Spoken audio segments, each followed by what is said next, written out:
Worldies and travelers, today we have a big one for you today. This is one that I have been waiting to react to for a long time. This is the Burning Sun case, part 1.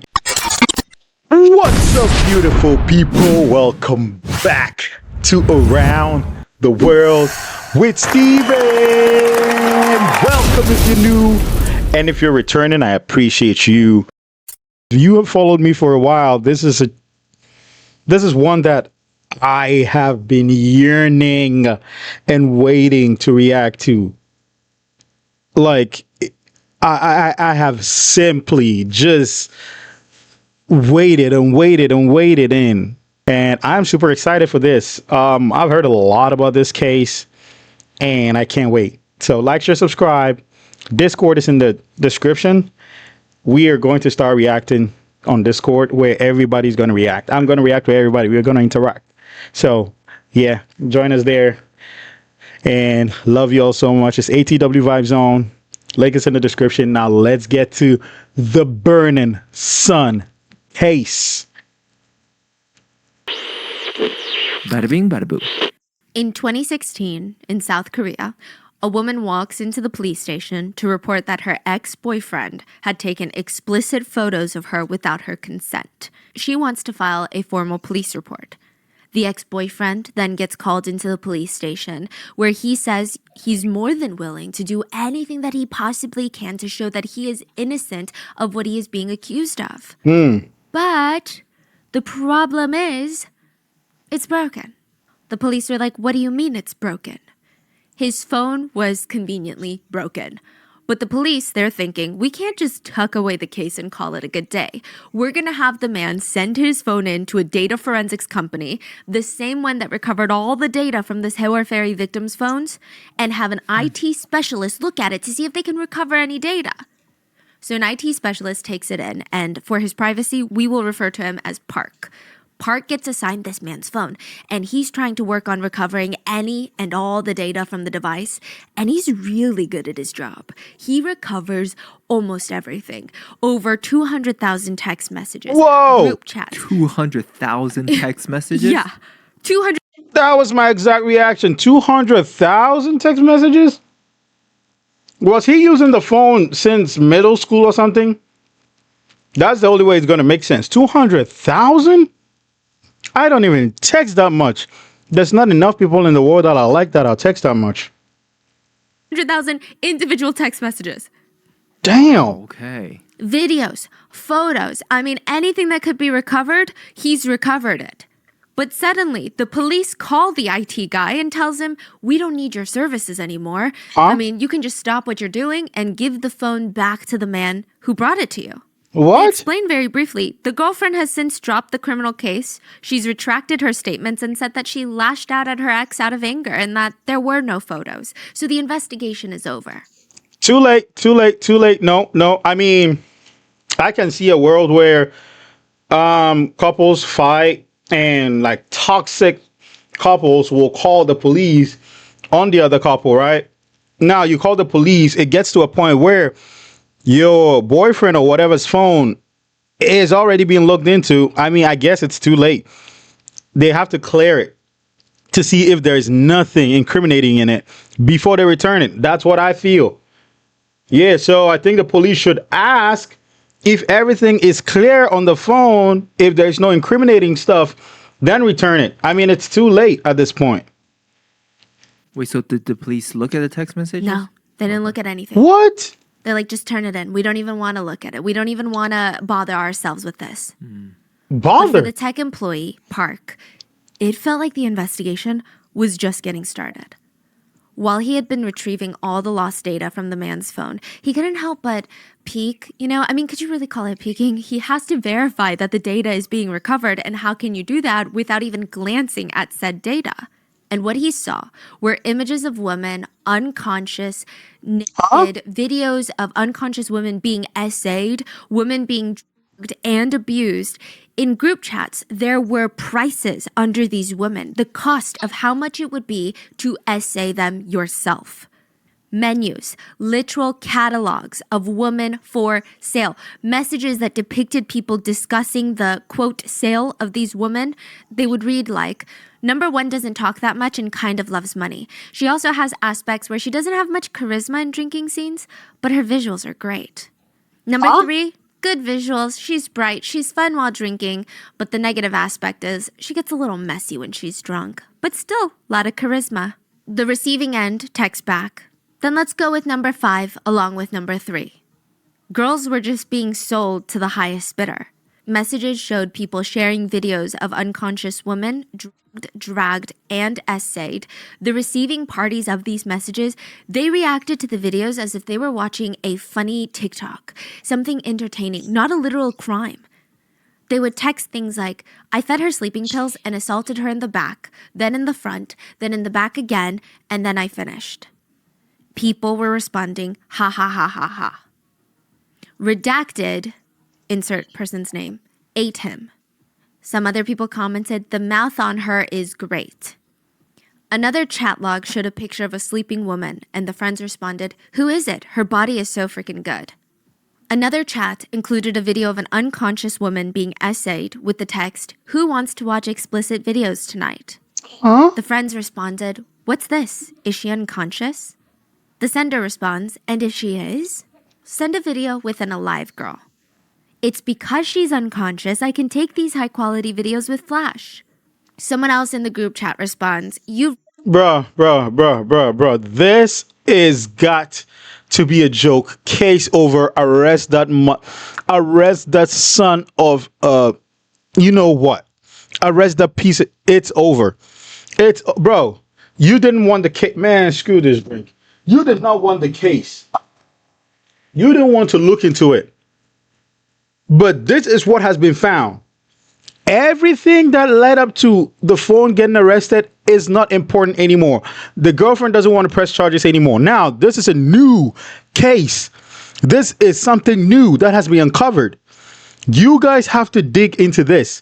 You didn't have to research this. This came to you. Oh my goodness. They're selling women. This is the 21st century. This is 2020. I don't know which, bro. Bidding on women like it's some, bro. Heck no. This guy has to be arrested ASAP. You didn't want to look at the text, but this is what I uncovered. Go arrest him ASAP. And all the people in those group texts. This is insane. Oh my goodness. hee. In another text they write, she doesn't even remember who she did it with, implying that the drugs they fed the victim altered her memory. But someone else responds into the chat, no, she's just an R word. As Park is reading some of these messages and glimpsing at some of these pictures, he is realizing that there are literal crimes being committed in these group chats. Women are being drugged and essayed. He needs to alert the authorities about it. This feels like a shady crime syndicate out there running some sort of brothel out of their basement. He opens the group chat in full to see what other crimes they had committed, and he was shocked to see that he recognized every single contact name in there. The phone belonged to a famous Korean idol by the name of Chung Chun-young, or JJY. Bruh. Are you kidding me? No way. No freaking way. Dude, you're screwed. I don't know him, but let me know what has happened to his career. Is he still an idol? Is he still in the entertainment industry? He's not supposed to be in the entertainment industry after this. Him and whoever those were are not supposed to be in the entertainment industry anymore. I do not understand why stars get the opportunities they get, and some of them act like idiots. Some of them are predators. This stupid idiot, does not need to have a career. Let me know what came up about his career in the comments. This is stupid. He was the lead of a band called JJY Band. Another idol from FT Island named Choi Jung-hoon, Lee Jung-hyun, lead vocalist and guitarist of CN Blue, Oh my and the goodness. biggest name of all was Lee Seungri from the global group Big Bang. And these messages, they revealed a complex trafficking ring operated by some of the biggest names in the Korean entertainment industry. Wait, The chat logs were between some of the most well-known, beloved celebrities in the industry. The wholesome kind of idols. Like the ones that girls would look at and show their boyfriends and say, he would never do this. Wait. Seungri. Big Bang. That is the group with G Dragon. I had reacted to Bang Bang Bang by Big Bang. And Momo had told me to do that song before doing the Burn Incense song. And Seungri, is that the Seungri guy? I had a lot of comments saying the Seungri guy is a piece of shit. Oh my goodness, he's part of this, selling women. Oh, I get it now. Bro, what? Oh my goodness. In another group chat, the idols joke about how 5 of them gang essayed a drugged woman the night before a fan sign event. There was another shocking video of a woman being dragged out of a club owned by Seungri by her hair by a man who is about to do God knows what to her, and she's trying to desperately get the club employees' attention by smacking down their laptop screens as she's getting dragged out by her hair. Employees don't even look. They act like nothing is happening. The video was spread through the group chat, and so was another one. Well, it's a text message. And this is the reason why the employee of the data forensic company could never go to the police with these messages. A text read, I saw the messages between the Hyung and the police chief. They found out who snitched. Even high-up police commissioners were exposed to be VIP clients of this trafficking ring. Park had just uncovered a trafficking ring run by celebrities, police officials, and there was nobody that could help him. It's over. It is over. Oh, there were police in there.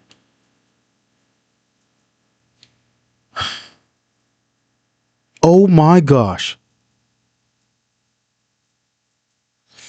Yo, what do you do with this? It's going to be like the N1 all over again, where the police did not even care. This is not just celebrities. The police were involved. No wonder they could text those bullshit text messages without worrying about anybody finding out. Because the police you're going to report to are involved. What are you going to do about it? My goodness, man. Was nobody that could save the victims because everyone at the top was dirty. But Park would secretly make a copy of every single text message. And 3 years later, it would be released onto the internet, exposing one of the most shocking Korean cases to date, the Burning Sun case.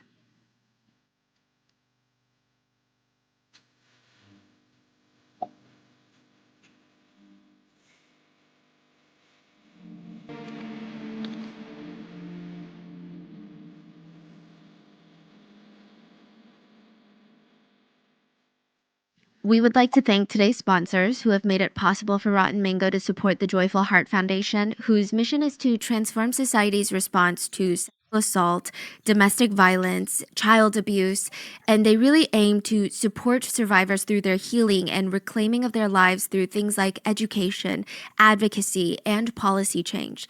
This episode's partnerships have also made it possible to support Rotten Mango's growing team of dedicated researchers and translators. I mean, they really put their all into these cases. They focus on shedding light on stories from all over the world. And we would also like to thank you guys for your continued support as we work on our mission to be worthy advocates for these causes. And as always, full show notes are available at rottenmangopodcast.com. Now, Burning Sun is a case that we're revisiting from long, long ago because it's resurfacing in the news. There was a recent scandal that we'll get into. And additionally, because I feel like our quality of research has drastically improved, so truly this is going to be a deep, deep dive onto the horrors of this case because it's a lot. We had multiple translators, researchers help assist with this one. There was one RM meeting where we had like 7 people in 3 different time zones just on a call for hours trying to get through everything again. We're like going through it 3 times, 4 times just to make sure everything is good. But as always, if there's anything we've missed or anything that was lost in translation or wasn't properly clarified, please let us know in the comments. And with that being said, let's get started. This case took place in Korea around 2018, but it's back in the news cycle for a lot of K netizens because of a new picture that was posted to Instagram. Well, two pictures. We'll call them Picture A and Picture B. If you're listening to the audio version of this podcast, I'm going to describe both pictures to you. Picture A shows a beautiful private swimming pool from a resort in Bali. It seems like one of those villas that you can rent, and someone took a picture of the private pool in the back. The water in the pool is turquoise blue. There's beautiful palm trees, banana leaf trees surrounding the pool. There's this beige cushioned lounge chair next to the pool that you can lay down in and sit in the sun. It's beautiful. It looks expensive, which makes it a very typical picture to post on Instagram. Picture B is almost an exact copy of Picture A. But it's not a repost. It's not like someone stole Picture A and pretended, I'm in Bali too. It's a completely new photo. It shows more of the villa than the pool from Picture A, but you can tell it's the same exact place. Two pictures in the same villa in Bali. Yeah, it's definitely the same place. It's like somebody took the picture at different times, or like what you find in a Spot the Difference book. You know, there are some games that say put two pictures there, spot the difference, and you'd be like, oh, the umbrella here is open, the umbrella here is closed, and you know, it looks like somebody took, or two people probably took the pictures at different times, but it looks definitely like the same spot in Bali. So what's the big problem here? It's a resort in Bali. Of course, there's going to be lots of people from all over the world staying there and taking pictures. Picture A was posted by Girl A, since they want to remain anonymous in the news. Picture B was posted by Girl B. The problem here was they ran in the same circles where it was discovered that they were both dating the same man. Former K-pop star, former inmate, and owner of the nightclub Burning Sun, Seungri. And I'm going to be brief with the scandal that unfolds because there's not too much to it, but Seungri was cheating on multiple women and taking them on back-to-back trips with the same exact itinerary. So he would ask Girl A, who thinks she's in a monogamous relationship with him, to fly out to Bali to see him. He would rent a villa, take her to very specific restaurants and dates, and after 5 days, she would fly back to Korea, and that same day that she leaves Bali, Girl B, who also believes that she's in a monogamous relationship with him, would fly into Bali to see him. Yeah, that's a cheating line scumbag, man. That's a cheating line scumbag. And knowing what he did. Plus, Stephanie said he's the owner of the Burning Sun Club. He's the owner. So this Isan Lee guy is an asshole true and true. Not only are you playing women, which is bad, but you own the place where women are essayed and sold. Bro, this guy needs to be under the jail. I don't want to hear anything like 15 years, 20 years. Like, yeah, we know the system sometimes like to mess up. I pray he goes in for a long time. I don't even want to hear anything from him. His music, anything, nothing. Nothing, bro. He's disgusting. She would stay in the exact same villa Girl A had just left from. I mean, it's likely that Girl A's perfume scent is still in the villa at this point, and he would take Girl B on the same exact dates that he had just taken Girl A. Everything is identical.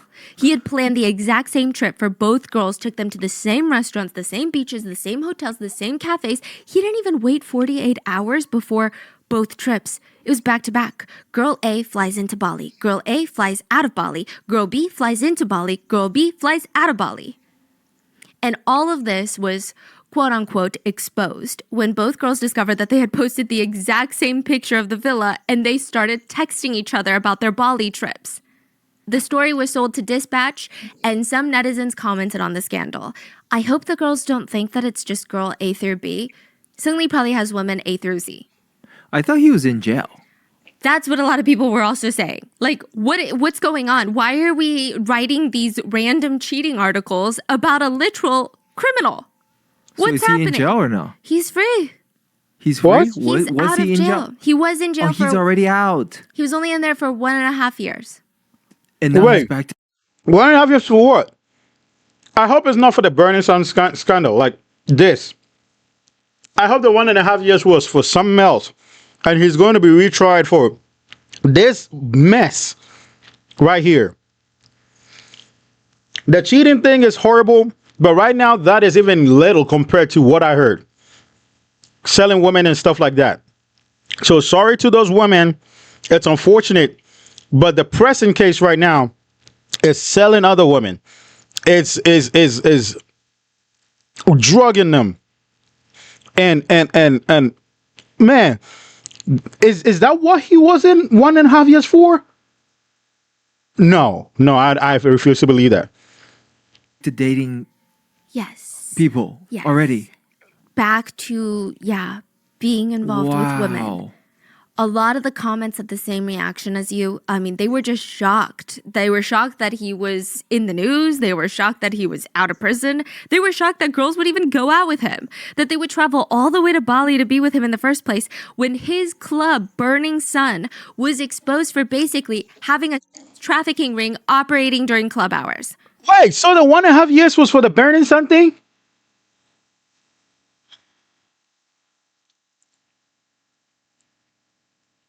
The 1.5 years was for the Burning Sun case. Was for them selling women and stuff. He got 1.5 years. 1.5 years. Wow. So that's how little the system thinks about women. Are you serious right now? 1.5 years. And then the woman, screw those women anyway. Like you heard about this guy and decided to fly into Bali to go spend time with him. Screw you. I don't care. I do not care. If a monster is a monster, if this case came about a monster and he flies you to Bali and you go, I do not care if you were cheated on or something like that. That is your consequence. He sold women like you. Are you kidding me? Man, screw those girls and screw Seungri, whatever the hell his stupid name is. If you enjoy his content and listen to his content, I don't want you watching this video. Anyway, he's a predator. He's an idiot. He's an asshole. Yeah, how is he only a year and a half? That's insane. A year and a half, the man. level of crime he committed. Come on, man. A lot of people actually speculate that this is Seungri trying to get back into the industry. It sounds counterproductive because why would a cheating scandal be good for him? But to have these mini scandals that sound like celebrity scandals are probably better than having Burning Sun as the last scandal. And God forbid he's trying to make a comeback. Like, I'm not even sure how that's possible. But just in case that's his end goal, let us all refresh our memories of the case of the Burning Sun, what was later dubbed the VIP company. A young woman named Min Jung woke up in a bed, and her eyes still felt really out of focus. That's how she describes this whole feeling, is her eyes feel out of focus. She tries turning her head to see where she is, and she doesn't recognize the room that she's in. She doesn't even remember how she got into this room to begin with. In fact, she doesn't remember much or really anything at all for the past few hours.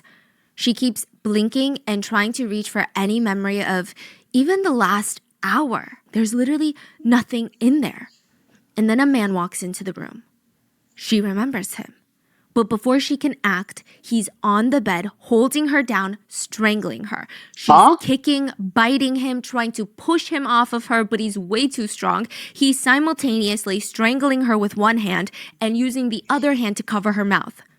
He's using his body weight to push down on her body. She felt like she was gonna die. Every time she tried to get up, he pushed her harder down into the bed. Her neck is bent against the headboard at a dangerous, painful angle. And she would later say, I felt like I was gonna die. She could not get this man off of her. He would proceed to rip off her clothes and essay her. Each time he pushed her, she could feel her neck bending more and more against the headboard. She said she felt like her neck was gonna snap. After this brutal assault, she grabs the mini trash can by the bed and she throws up everything that she has in her system. The throw up was this dark brown color. It was blood. She said at this point she really, really, really felt like she was going to die. Because earlier, the focus had been trying to get him off of her. But now that he's off of her, she doesn't really know what his plans are. Minjung likely ran through all of the options in her mind. She clearly could not fight him off physically. So she said she got on her knees on the carpeted floor and begged for her life. Oh She's my trying goodness. to appeal to any sort of humanity or even empathy, if he had any, really. She cried that she just wanted to go home. She would never go to the police about this. Oh my God, she just wanted to see her mom. That's all. She just wanted to see her mom. She finally looks up at the man, this kidnapper, this rapist, and he just starts laughing. He's giggling at her begging for her life. And he responds, "If you take a selfie with me, I'll let you go home." Huh? What? What? Like He- evidence? He takes out his phone, turns on the front camera, grabs Minjung, and basically forces her to sit on him. "Okay, now smile." Minjung doesn't really know what to make of What? this. Is he playing a game right now? Like, why would he want to take a picture with her? Was he really going to let her go? She said that she squeezed out a small smile, and the man kept his promise. He threw her clothes at her face and pushed her out of the room. She booked it. She didn't even wait to put on her clothes. She just ran down the hallway of this hotel building, out the main door, into the middle of winter in South Korea. I got it. I'm thinking, this is my theory. Now, there's a possibility that she goes to report to the police. Now, if she goes to report to the police, he's going to use that picture as, oh yeah, I was with her, but see, we were having fun or something like that, because his DNA is probably on her. If they have a rape kit done, they're going to find his DNA there. He cannot deny that. He will be able to describe things in the room and stuff like that. Who knows? There's probably cameras, because we keep hearing Stephanie say that South Korea has a lot of cameras. There's probably cameras, seeing them come out of a car, see them walk on the compound, something like that. I don't know. So that is probably proof he needs, because he had her sit on his lap. That is like a romantic gesture, and said smile.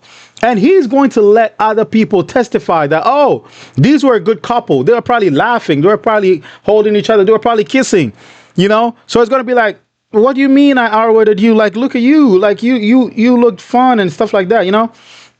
That's what I'm thinking. That's why he took that selfie. He said, take the selfie and I'll let you go. That's what I'm thinking. That piece of shit. The night, pitch black. It's snowing. She's half barefoot, but she doesn't feel any of that. She's running towards the main road with her shoes and her pants in her hand, and this other hand is stretched out trying to flag down the closest taxi. She wants to get out of here and as far away from that man as possible, because who knows, what if he comes back? What if he changes his mind? Thankfully, a taxi stops and she gets in. Frantically, she gives her address, and when she sees the hotel disappear from sight, the fight or flight that had kicked in, it probably finally calmed down, because she looks down and realizes she's still naked from the waist down. Oh. And there was a taxi driver looking at her in the rearview mirror. I mean, of course, we don't know why this man was looking at her. It could be that she's naked from the waist down, and he's like, why is she naked? We don't know if he had any sinister intentions. I don't think so. No. But she put her clothes over her lap, trying to draw the least amount of attention on herself from the taxi driver.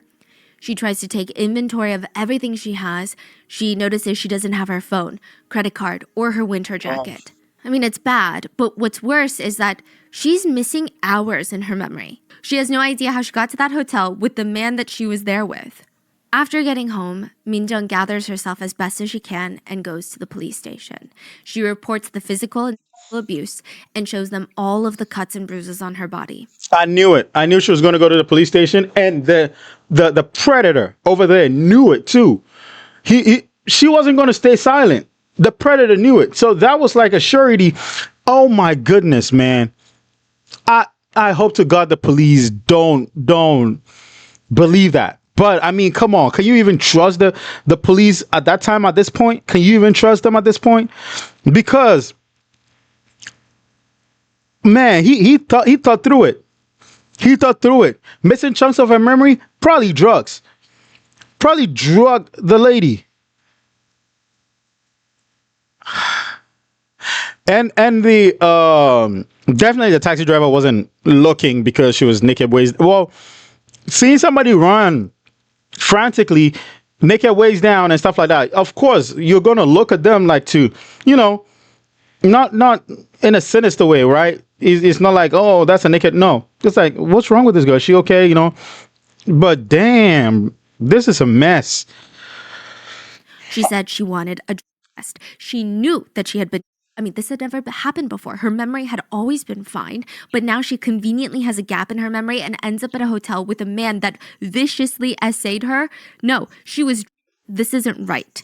She demands a drug test, and she knows that this is not only going to prove that he essayed her, but he drugged her in order to do it. Right. This was going to Yes. convict him. It was going to get her justice. Put that sick man behind bars so that he could never do it again.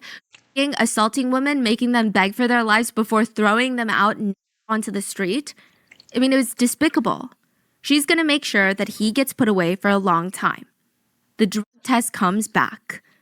There are no drugs in her system. What? Huh? That doesn't make any sense. And I'm sure she could tell that the police were looking at her like she had lost her mind. She said the police started treating her like she was a liar, like she was a criminal, as if she's just making up lies to get back at a man that she slept with. What? And she's wondering, why would I do that? I mean, women don't get anything good out of being a victim of a crime, especially in a place like South Korea where female victims are constantly shamed. Why would she make up this kind of lie? Because the man is Chavanos Ratakul. Let's call him Chav. He is a wealthy Nepo baby of influential Thai politicians, and he is considered a young businessman. But he's honestly just a Nepo baby. The police were asking Min Jung with these very patronizing looks on their faces, as if they had just caught a kid in a lie. Wait, so the police knew it was him? Yeah. What? She was like, I know this man. Let me give you the name of this man. I remember this man. Oh. They're like, are you sure it was really... I mean, we heard from witnesses that saw you guys at a club together and said that you guys were very close. And he That is is from a wealthy family. Are you sure? That is what I said. People will see them. Oh my goodness. So, this guy planned the whole thing, and that makes me think that this is not his first time. This is not his first or second or third time. Because he was able to determine, well, if this girl goes away, she's going to report anyway. I'm going to be in trouble. Well, let's be lovey-dovey where people are. They're probably talking, chatting, holding hands, kissing, like whatever it was, right? And then if this girl runs away and says, I R-worded her or something like that, what can I do? Oh, well, sit on my lap. Let's take a picture. I'll let you go. And then he lets her go. My thing is, I thought she was drugged. Like, how did she forget? Did she hit her over the head with something?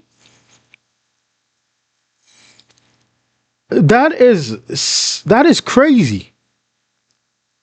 Was she not drugged? Sure that you weren't just interested in him? And maybe you went back to the hotel with him, did something that you're not very proud of. Min Jung felt like the police aren't even doing a thorough investigation. They just saw negative test, rich man being accused of rape. Must be some sort of gold-digging scheme to get money out of the guy. Min Jung is like, yeah, no, that doesn't make any sense. Do you have CCTV footage of the hotel reception?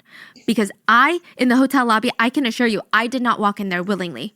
Technically, even if she did willingly walk into the hotel with this man, I don't think that means she wasn't assaulted. I just want to put that disclaimer out there. Right. But she's trying to prove something, anything to the police so that they take her seriously. Which, you know, they really should have done in the first place. But regardless, they pull the CCTV footage and Min Jung is floored. It doesn't make any sense. Why? She sees herself walking into the hotel with the man willingly. He's not dragging her. She doesn't even appear to be dragged. She's walking normally, stable. She's walking at a leisurely pace. If anything, she's almost leading the man. She's walking in front of the guy. She's having an animated conversation with him. She's seen on CCTV camera of the hotel lobby smiling at the man. How is this possible? Chav is Thai, but since he's the son of influential politicians, he's a celebrity back at home. The allegations followed him all the way from South Korea to Thailand. He did some news interviews where he completely denied it all. I mean, as expected. But he even reported feeling sad. Yeah, he said, I feel very unlucky to have been swept into a case like this. I'm innocent, and I feel that this is all very unfair.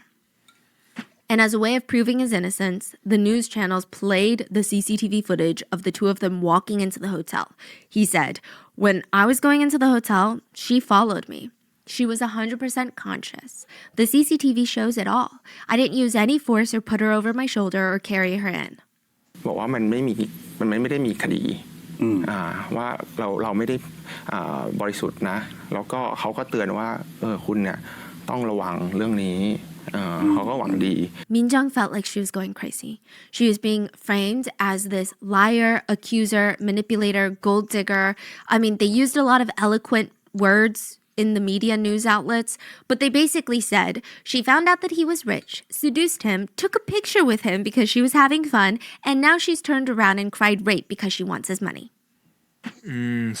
Nah, I'm confused. I am so confused. The part that's getting me confused is she doesn't remember walking with him, but then CCTV is showing her walking with him, and the CCTV still images that we just watched shows that she is walking with him. So, and I guess those who watched the CCTV video couldn't tell she was like drugged or anything, because then she would be incoherent. She would be walking side to side. Like there'll be something that would show she was drugged. So did he cast a spell on you or something? I mean, at this point, like, cause you were walking right with him. I'm confused, man. I'm confused. Or did he get a look-alike? Did he get somebody that looked like that girl? Nah, man, I'm confused. So the photo was released. Yeah. And that became like something that, oh, wow. Chav is like, look, we had a good time. She's smiling. Does that Told look you. like someone who's fearing for her life? Wow. Told you.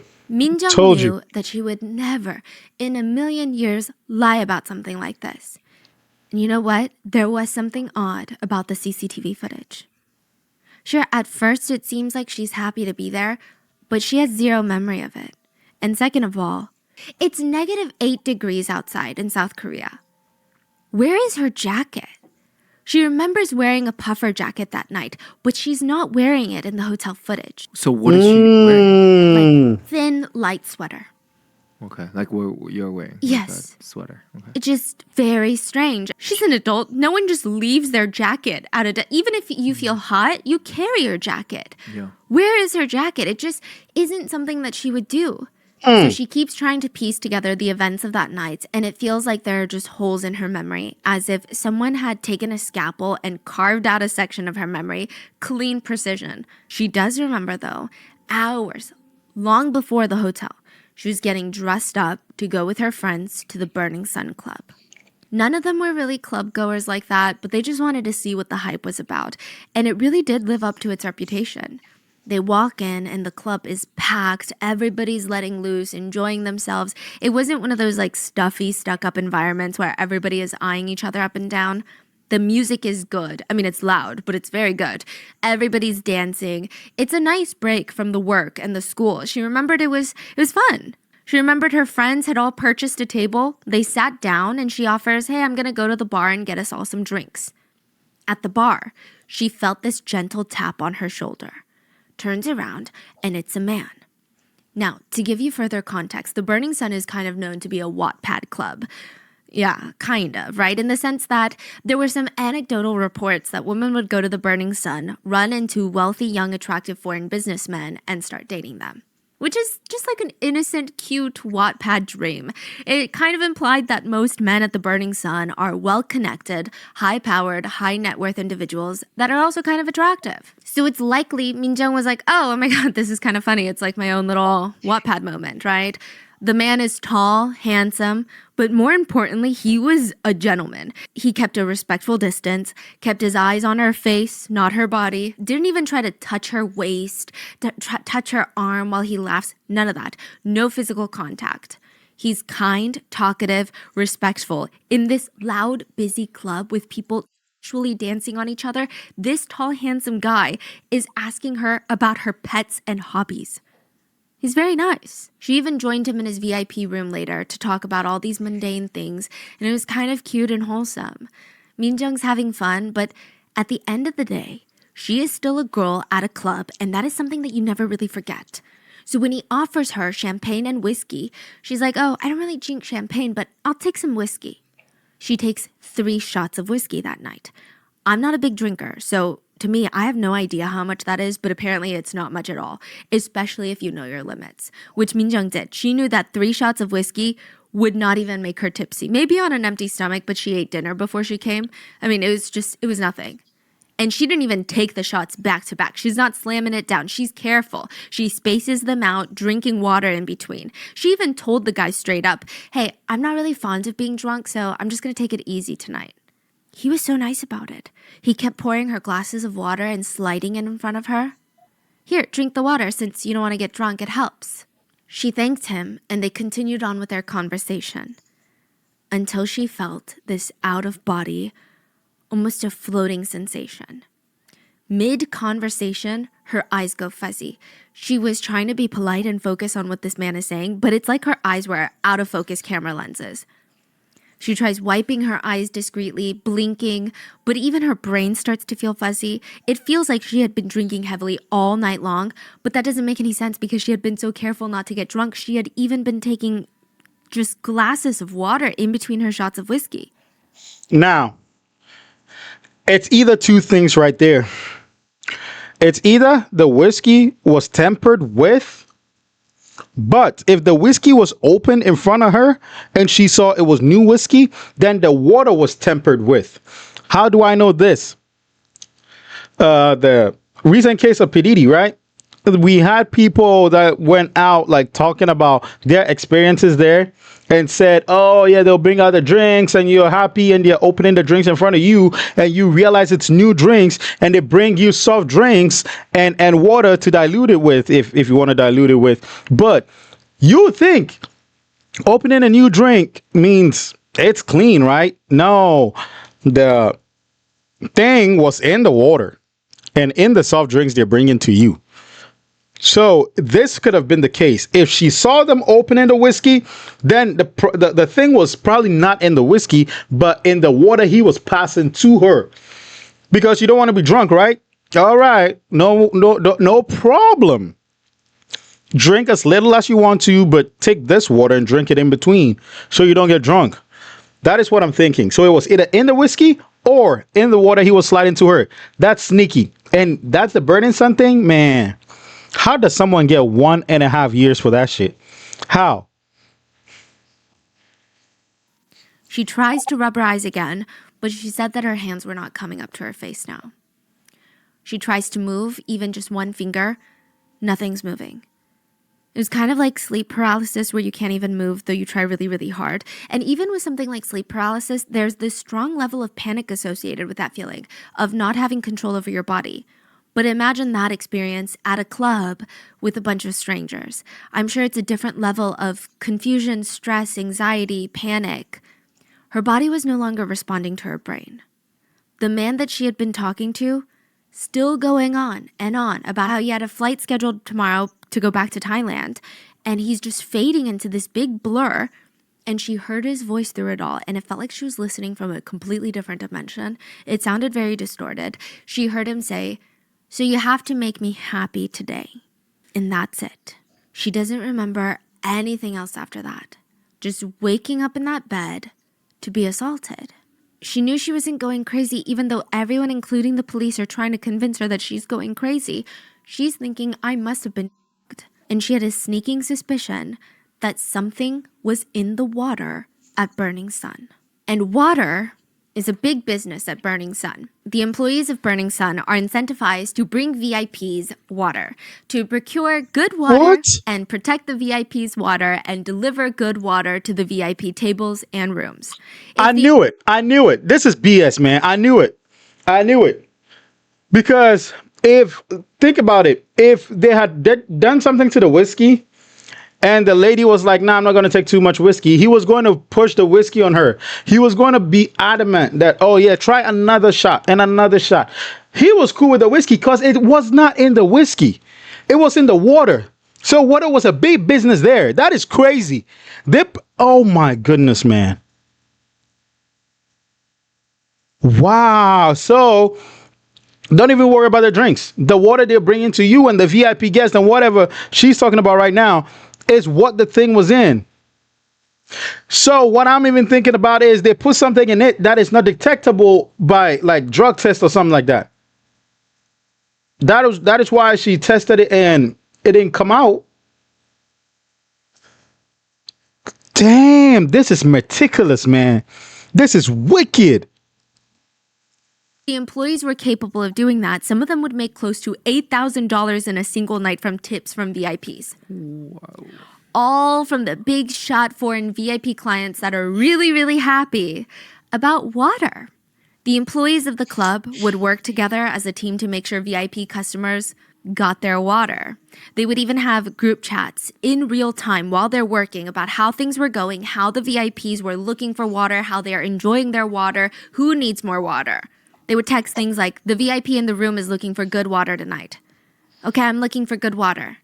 Hurry, he's pestering me for water. He's very thirsty. He said it doesn't even need to be good water anymore. Just someone get him some water. His fellow coworker responds, I'll get him a side dish then. A little confusing. What? In another chat, an employee texts the other employees, someone is approaching the water I secured for a VIP. Bouncer, hurry up and go protect my water. He gets a response from the bouncer. On it. The bouncer pushes through the crowd towards the bar, scanning the area. He spots the water that the employee is talking about. A man is with the water. So he approaches the... So what? Wait, I'm confused. So they prepare the water, right? So they make the water and then they put it at open spaces where people can go close to. You would think if they've done something to a water, it's going to be like on the VIP's table. So what the hell? Why? Like, it's out in the open that people can go close to? He said a man was with the water that he prepared for the VIP. What kind of BS is this, man? This man tells him to get lost, and he's standing there awkwardly with the water. But it's not what you imagine. It's not a cup of water. It's not a bottle of water. It's a woman. She's very pretty. What? She would make the VIPs very happy. Employees at the Burning Sun had their own vocabulary when they were working. When they say water, they were never talking about real water. They were talking about women. Female clubgoers. That's what they call them. Not humans, not people, not women. Water. So in Korean, Oh. Yeah. It's like a phrase that Secure you the use. If you water. go outside and you see a ton of pretty people that day, you might say something along the lines of, wow, why is the water so fresh today? That's a way of saying, wow, everyone is so attractive today. Because the slang is, the water is fresh means the fish in the water is fresh and tasty. Water can refer to all genders when it's used in this phrase. Like when people say the water is fresh, it's not just referring to women. It could mean, oh, the guys are attractive like everybody's attractive. okay. But at the Burning Sun, water refers to women. Good water refers to very pretty women. And averagely okay women are just side dishes. They are not the main course. The goal for the employees at the Burning Sun is to survey the women coming into the club, pick the prettiest ones that would please the VIPs, get them drunk, them before the VIPs get there so they can deliver them to the VIP. The goal would be, she is beautiful, she is beyond the point of consent, the VIP is happy. Because now the VIP doesn't have to waste his time getting her drunk so that he can essay her. He can just go ahead and do whatever he wants to her illegally. VIP is happy, the employees get a big tip. That is the ultimate goal of the employees at Burning Sun, and nothing makes them happier than watching the little essay of a young woman. Oh They my would text goodness. videos into their group chat of VIPs R-wording unconscious women. They would text things like, look at the VIP room right now, they're doing it. They would text back, wow, it's true. From Burning Sun to Hong Kong. To go to Hong Kong means reaching the height during intimate activities. So if a weird Korean guy asks if you want to go to Hong Kong tonight, he's not asking you to catch a flight with him for a spontaneous trip. He's asking you for something simple. And employees of the Burning Sun knew VIPs were more likely to tip them and come back if they were going to Hong Kong. But very few girls ever got drunk at a club to the point of not being aware of their surroundings or passing out. Or at least you don't do that without having friends that you can trust to not let you out of their sight. I feel like most girls know how dangerous that is. So it's up to the employees to get girls into that state quickly and discreetly. Their solution was date. They, employees, sometimes even bartenders, would date their own female customers, which, Oh a my few things about goodness. this are so terrifying. How easy it is to spike someone's drink, terrifying. But also, I imagine, if I went to a club, I might be cautious of strange men around me, but I don't think I would ever be really cautious that the Yeah. bartender would spike my drink. What the hell? Bro, did you see how the woman just casually dropped it inside the drink? You're talking to her. You take your eyes off the drink and making eye contact with her because she's talking to you, and then bloop, it's already in there. Oh my goodness. She first dropped it from under her phone, like that casually, and then just dropped it. That is crazy how easy she dropped it in. And another concerning thing is it's their female customers. It's just you coming out from your house to the club to have fun. It's you. You are the target. It's not about ex workers who are like coming to the club. No. It's about you coming, and God forbid you are fresh water that day. Then you're going down the throat of a predator with the help of the workers. This is insane. Oh my goodness. I am dumbfounded. Or that the employees would. Yeah, especially Burning Sun, one of the most like famous club, High-end. most high-end club. Like, Yeah. what? The employees would date their own female customers to serve them on a silver platter for higher paying male VIP customers who came to essay the female customers. They women, essayed them, took pictures and videos of the assaults, created a product catalog of the victims to see if other VIPs wanted to pay to essay these victims as well. That was the real business model of Burning Sun. They were, in theory, running a complicated trafficking ring, and they got away with it for a very long time. Not because they're flying under the radar and never getting called out on it. It's because they were being so blatant about it. There is a saying, I believe in German, and it's translated into English as, the devil was covering it with its own tail. And it's in reference to something being so out in the open, it's basically right under your nose. But you miss it because the devil has just barely hid it out of plain view. Like hiding in plain sight. The Burning Sun's reputation was the tail. And if anyone heard any strange, questionable stories coming out of the Burning Sun, first, they would question if the storytellers were even sober enough to remember the events correctly. And if the answer was yes, they would all just kind of shrug and say something along the lines of, that's just what happens at the Burning Sun. What? The club was owned by a well-known Korean celebrity and a bunch of investors. And the sentiment for a lot of Koreans at the time was, what else do you expect to happen at a place like the Burning Sun? It doesn't have a wholesome reputation. The club was co-founded by Seungri, who is known as the Great Gatsby of South Korea. And not because he's a fan of literature and that's his favorite book, but because he throws insane, lavish parties. I'm talking a whole line of bottle girls coming out in line, holding $1,000 bottles of champagne in each hand, Oh with my insane goodness. sparklers shooting out of them. And it's not just one or two bottle girls, it's like a whole parade of them. Stacked champagne glasses ready to be filled, pretty women everywhere. Uniformed girls in white and gold sparkly dresses popping $10,000 bottles, $50,000 bottles.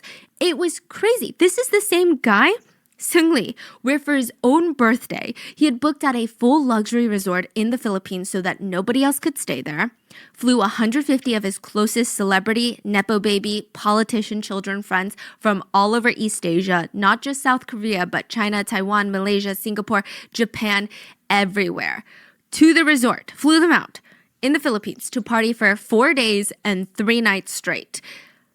These are not people that sit in economy. He's booking first-class tickets for all of them. That's crazy. He spent $20,000 on just fireworks for his birthday countdown, which is like really a crazy thing to do. And the whole weekend ended up being around $444,000. Oh my That's goodness. crazy because his image is like the opposite of this in the band Big Bang. This is a guy willing to drop hundreds of thousands, if not like $500,000 on his birthday party. And he started as this humble, insecure boy. We're going to get into all of it. You know, Wait, Mr. Mango Butt just said something that Stephanie just said right now. He said his image is not like, his image is opposite what he actually is. His image in Big Bang is actually, what is his image in Big Bang? Stephanie just said he started off as a humble. Is he like, before the scandal, was he like a quiet, humble, shy guy? Because the pictures that they're showing doesn't even show somebody who likes to party. Like he has a neutral face. He's not like happy. He's not sticking his tongue out like somebody who likes to like a party animal. So what was his demeanor like? I mean, his public demeanor like? What was it like? Was he one that was like quiet, shy, wouldn't talk much? Like, let me know in the comments. I'm fascinated. But he's such an asshole. He's such a piece of rat's turd that I don't want to Google his stupid name in my phone.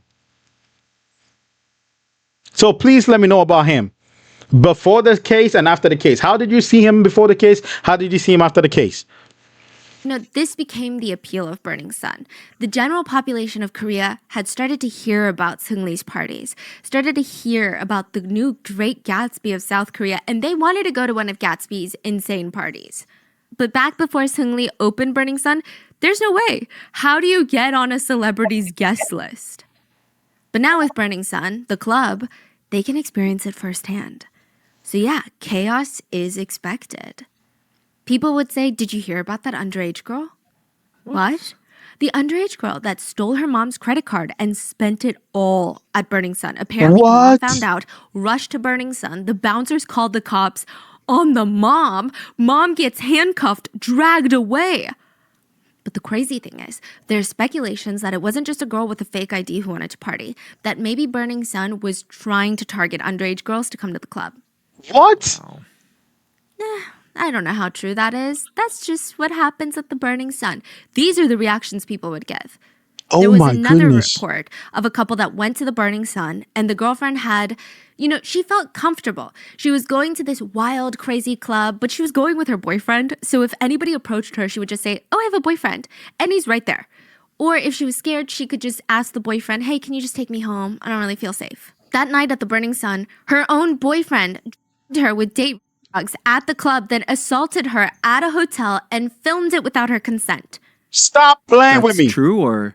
Are you serious right now? The boyfriend she went with telling people I have a boyfriend, and I have a boyfriend, and that's him standing there. I have a boyfriend, that's that. I have a boyfriend, and look at him right there. I don't feel safe. Bro, you had to be rescued from him. He was the one bro, are you serious? He drugged your ass. Oh my goodness.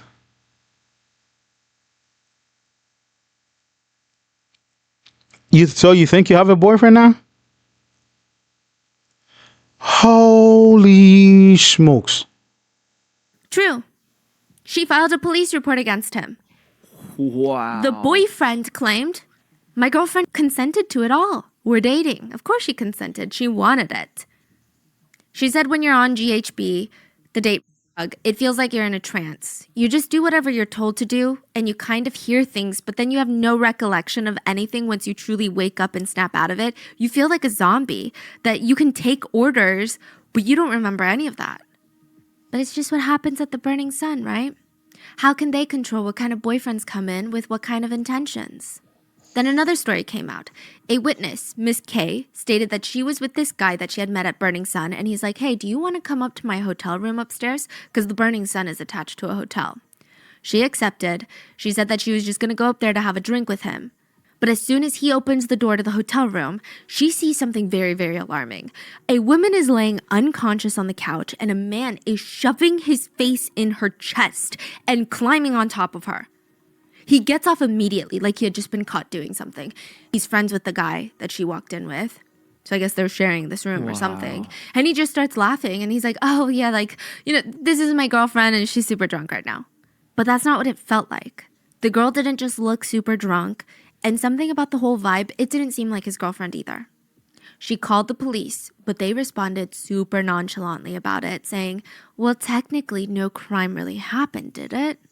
Yeah, technically, when you drug somebody and put your face in their boobies, it's not a crime, is it? You are the police is stupid, man. It's not about waiting for her to be essayed before you jump in. It's about that is why there's crimes like attempted murder, attempted assault, attempted this, attempted that. You don't have to go through with the crime. Your motive over there is criminal, can be a crime. This guy was climbing on top of her, shoving her face all up in her titties, and you are telling me that, oh, there was no crime committed. No, just allow him to go through with it. Once he goes through with it on the 50th pump, then we can arrest him for essay. You're stupid, man. You know, sometimes authorities allow sick things and crimes to happen. Authorities are to blame for some of these things happening because of shit like this. You have a good bystander calling the police, and this is what they tell her. Technically, there's no crime happening. Yeah, it had to happen to your mother first, huh? Imagine some idiot, some piece of rat's turd putting her face in your mom's chest. Then that's not a crime, is it? But because this is somebody you don't know, are you serious? So once again, some people, including the police, were just saying, it's just what happens at the Burning Sun. Another story was of a girl named Sarah. Well, let's call her Sarah. Sarah said that she didn't really know too much about the Burning Sun, other than the fact that her friends would go to the club and come back with these crazy stories of how they felt so extroverted and crazy, and it was a blast and how fun it was. And she's thinking, wow, this is insane. My friends are normally insane introverts that hate leaving the house, and this club is bringing them out of their shells. Naturally, she's curious. She gets connected to a friend of a friend named Anna, who said that she had been a big party goer, and they formed this friendship. Anna offers to take Sarah to the Burning Sun since she had been there before. Don't go. Sarah has no clue that Anna didn't just go to the Burning Sun a few times. Anna worked at the Burning Sun as a runner. Once they get to the club, Anna gives Sarah a pill and encourages her to take it. It was ketamine, which is known to sedate, incapacitate, and cause short-term memory loss in people. It can also be used as a date drug, which an employee... You think you have friends? Bro, what is with Burning Sun that everybody turns on everybody? A boyfriend turning on a girlfriend, friends turning on a friends.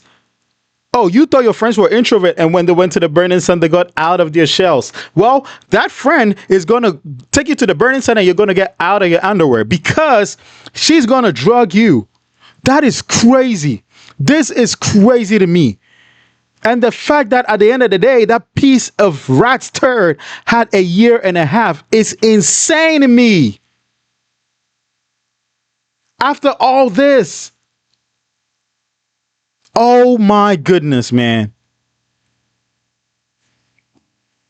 Employee of a business befriending a young woman, lying about her affiliation with said business, and supplying the young girl with drugs at said business, that sounds like it's been ripped out of some sort of trafficking handbook. But again, people were like, we don't really know the relationship between Sarah and Anna. And let's say an employee did that. She could have just been a weird employee that does drugs. It's not representative of the club. Oh my It's just what goodness. happens at the Burning Sun. There were other rumors that Burning Sun employees had undercover doctors to be around just in case a VIP or someone in the club overdosed on drugs, so that these doctors would be available to try and resuscitate so that no one would get busted for drugs. This is a very speculative rumor, so take it with a grain of salt, but later with everything that comes out, it's not completely unbelievable. All in all these people that were coming out with their stories of the Burning Sun, they're getting brushed off. So, of course, if the police, if their closest friends and family don't really take them seriously, why would they go to a bigger audience and tell the world, hey, something weird is happening at the Burning Sun? It almost became normalized for alarming stories to come out, and people would just laugh it off and say, Burning Sun is crazy. So let's talk about the business model of the club. Oh my The goodness. Burning Sun Club was attached to an upscale hotel. It's called Hotel Le Meridia. I'm trying to pronounce it in the French way. And both club and hotel are going to be linked in a really dark way later. Burning Sun's business model was that once those club doors open and patrons start flowing in, two separate business operations are going to be running at the same time. The legal operation and the underground VIP operation. The legal operation runs like most popular high-end nightclubs. Weekends, there are lines wrapped around the building. Every young adult wants to party at this exclusive nightclub. It became a lifestyle brand. Even if you weren't necessarily having fun at the Burning Sun, just by taking a picture and tagging it on your Instagram story meant that you were someone. Not everyone could get in, and that's why everyone wanted to get in. Of course, like other clubs, guys had to pay a cover fee to get in. But if you were a tall, attractive, young woman, you would get in for free. Side note, I'm not a club goer, so this doesn't really impact me either way. And I'm not saying that women shouldn't get into clubs for free. I think women should be allowed into a lot of places for free, like the boardrooms. But we are a capitalistic society, and at the risk of sounding dramatic, if you are not the one paying, you are the product. A bunch of guys wanted to go to the club because they knew Burning Sun had high standards for women, so only the prettiest girls got in for free. A bunch of girls wanted to go to the club because they knew that in order for guys to enter, not only did they have to pay a cover fee, but Burning Sun also attracted a certain kind of man. And you Man, imagine, because pretty pretty girls went in for free, right? I just thought about something. So just to attract people, they let pretty girls go in for free. If you're a girl, your mom's told you all your life that, oh, you're pretty, you're this, you're that, and you decide to go to the Burning Sun, and then you get to the door, you see the first girl going for free, second girl going for free, it gets to your turn, and the bouncer's like, yep, your money. You're like, man, did my mom lie to me or I'm not? That is like a pretty check right there. Hey, anyway, man, this is not a laughing matter. It is so sick, so twisted, so sick. So the whole thing, and the reason why people were actually saying, oh, that's the Burning Sun, that's what happens. That's the Burning Sun, that's what happens. We as humans hear things about certain things, certain places, certain institutions that we also tend to be dismissive. Before P. Diddy's case, a lot of people will go online and be like, oh, that's P. Diddy's party, man. They're going to do that anyway. That's P. Diddy's party. Like, it has similarities to this, where it's like, we've heard about that, but we've, as a society, come to accept it, that that's what happens. Is the same thing happening with this Burning Sun club. Not all the girls were like water for the VIP. Some girls would go party and come back home. And then they'll be like, yeah, I've been to the Burning Sun. Look at it on my Instagram. The Burning Sun's crazy. People touching each other, hugging on each other and stuff like that. So to them, it's normal. To them, you tell them something like, oh, somebody was essayed there. It's foreign news to them. They'll be like, man, it's the Burning Sun. Whereas other people are being like illegally essayed and stuff like that. So you can see where somebody's experience will be different from the other person's experience. And I think that is how they got away with this for so long, because they were able to cover up the illegal stuff so good and so well that it became hearsay in the outside to the public. It's crazy. Usually, if you saw a guy at a VIP table at the Burning Sun, that meant that he did very well for himself. And then, of course, there were just the people that were curious about what the hell was going on inside. So they're like, let me just go once. So within the first few weeks of opening, Burning Sun made around $1.4 million. What? After 6 months of being in business, their earnings doubled. And that's just the legal side of their business. I would imagine they're bringing in a lot more money with their underground business. Oh my Cover fees are a goodness. small source of the legal income. The main moneymaker for the club's legal business was alcohol packages, VIP tables. Burning Sun made the money spending experience fun and lavish. If you purchased an alcohol set for your table, beautiful women in short dresses would come with sparklers in bottles parading around you to let the whole club know that you just made a horrible financial decision. They had yeah. 5 main sets. The Heaven set, which included 5 bottles of champagne for $10,000. Continental Set A, $50,000 for 80 bottles of Dom. 80. I don't even know. Wait, so the Heaven set is the cheapest one? Heaven Set is the cheapest one. Oh. Yeah. For $10,000. Yeah. Wow. Continental Set B included 30 bottles of Jay-Z champagne, and it's $50,000. Continental Set C, 40 bottles of a different high-end champagne, $50,000. And lastly, the most expensive set was called the Mansour set. Apparently, it was named after the vice president of the UAE, who is known in Korea as a world-class rich person. That's what they call him, literally, a world-class rich person. His net worth is $30 billion. So yeah, I would say so. He is a world-class rich person. He's part of the royal family. Oh, yes. I see. Yeah. The set comprised of 22 bottles, and it was priced at $100,000.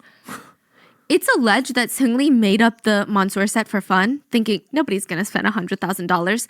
But people did. What? There was one Taiwanese businesswoman that would come in and blow $200,000 in one night. A businesswoman? Well, some sources report she's a businesswoman. I would say most sources report her to be the housewife of a businessman. Yes. Okay. She would later Damn. become an investor in the club and Seungri's bottomless purse.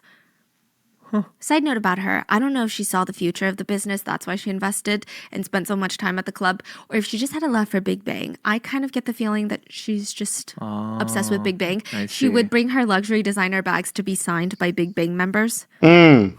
It just seemed like she was a super rich fan. So we went over the legal alcohol menu for club goers. But in order to experience the full menu of the Burning Sun, you have to be a consistent VIP. This is going to open you up to a whole new world. When a VIP walks in through the door, first of all, they get a separate entrance. And if you spend around $10,000 a night, you get 2 guards to accompany you. And they are also kind of like your butlers. The employees in the club know when a VIP walks in, and they all cater to that person all night long, making sure that everything that they could possibly want under the sun, they've got it. VIPs want to do drugs, even though it's highly, highly illegal in South Korea, no problem. There's a VIP bathroom at the Burning Sun where allegedly could be taken orally, but also through the vein if that's what the VIP clients wanted. Full service. Side note, a lot of these employees would spend their time working as merchandisers. This is a very important position at the Burning Sun. So most merchandisers, at like most establishments, they need to keep inventory of the alcohol, make sure the bartenders are giving top shelf alcohol for someone that orders it and keeping the house vodka to the house vodka orders.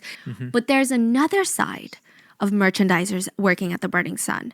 And we're mainly going to be talking about them moving forward when I talk about merchandisers. They are there to provide all other products, quote, products, for the VIPs. The regular merchandisers take care of the alcohol, the food, the napkins, the crystal glasses for the whiskey. The VIP merchandisers are almost like personal shoppers, personal concierges, butlers for the night. And they usually try to plan ahead for the VIPs' needs over the weekend. On Thursday, every merchandiser from the Burning Sun sends out text messages.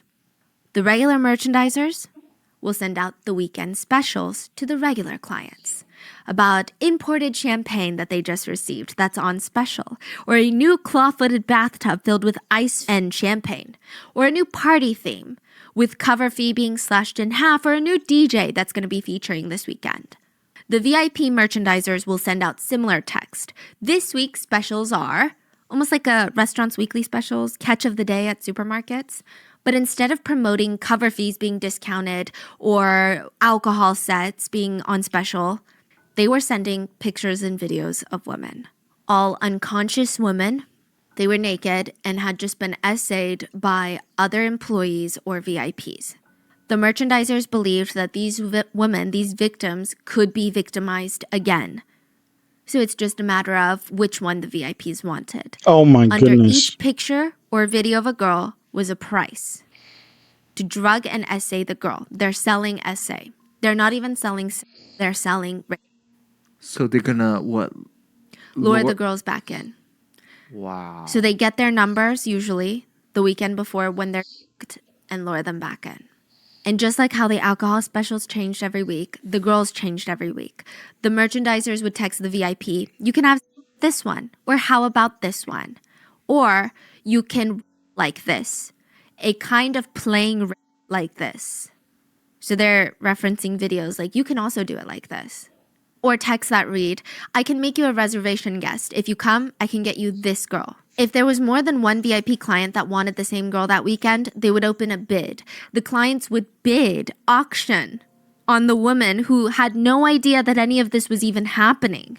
Many of the club investors and VIP clients were wealthy businessmen from other countries. So there were a lot of rich Chinese, Japanese, and Thai businessmen who would travel for work to Seoul, and they would stop by the Burning Sun to let off steam. The merchandisers were really good at knowing exactly what kind of girls each of them wanted. They always stated that the Chinese VIPs really liked Gangnam Onnis. So Gangnam is like the Beverly Hills of Seoul, and Onni means older sister.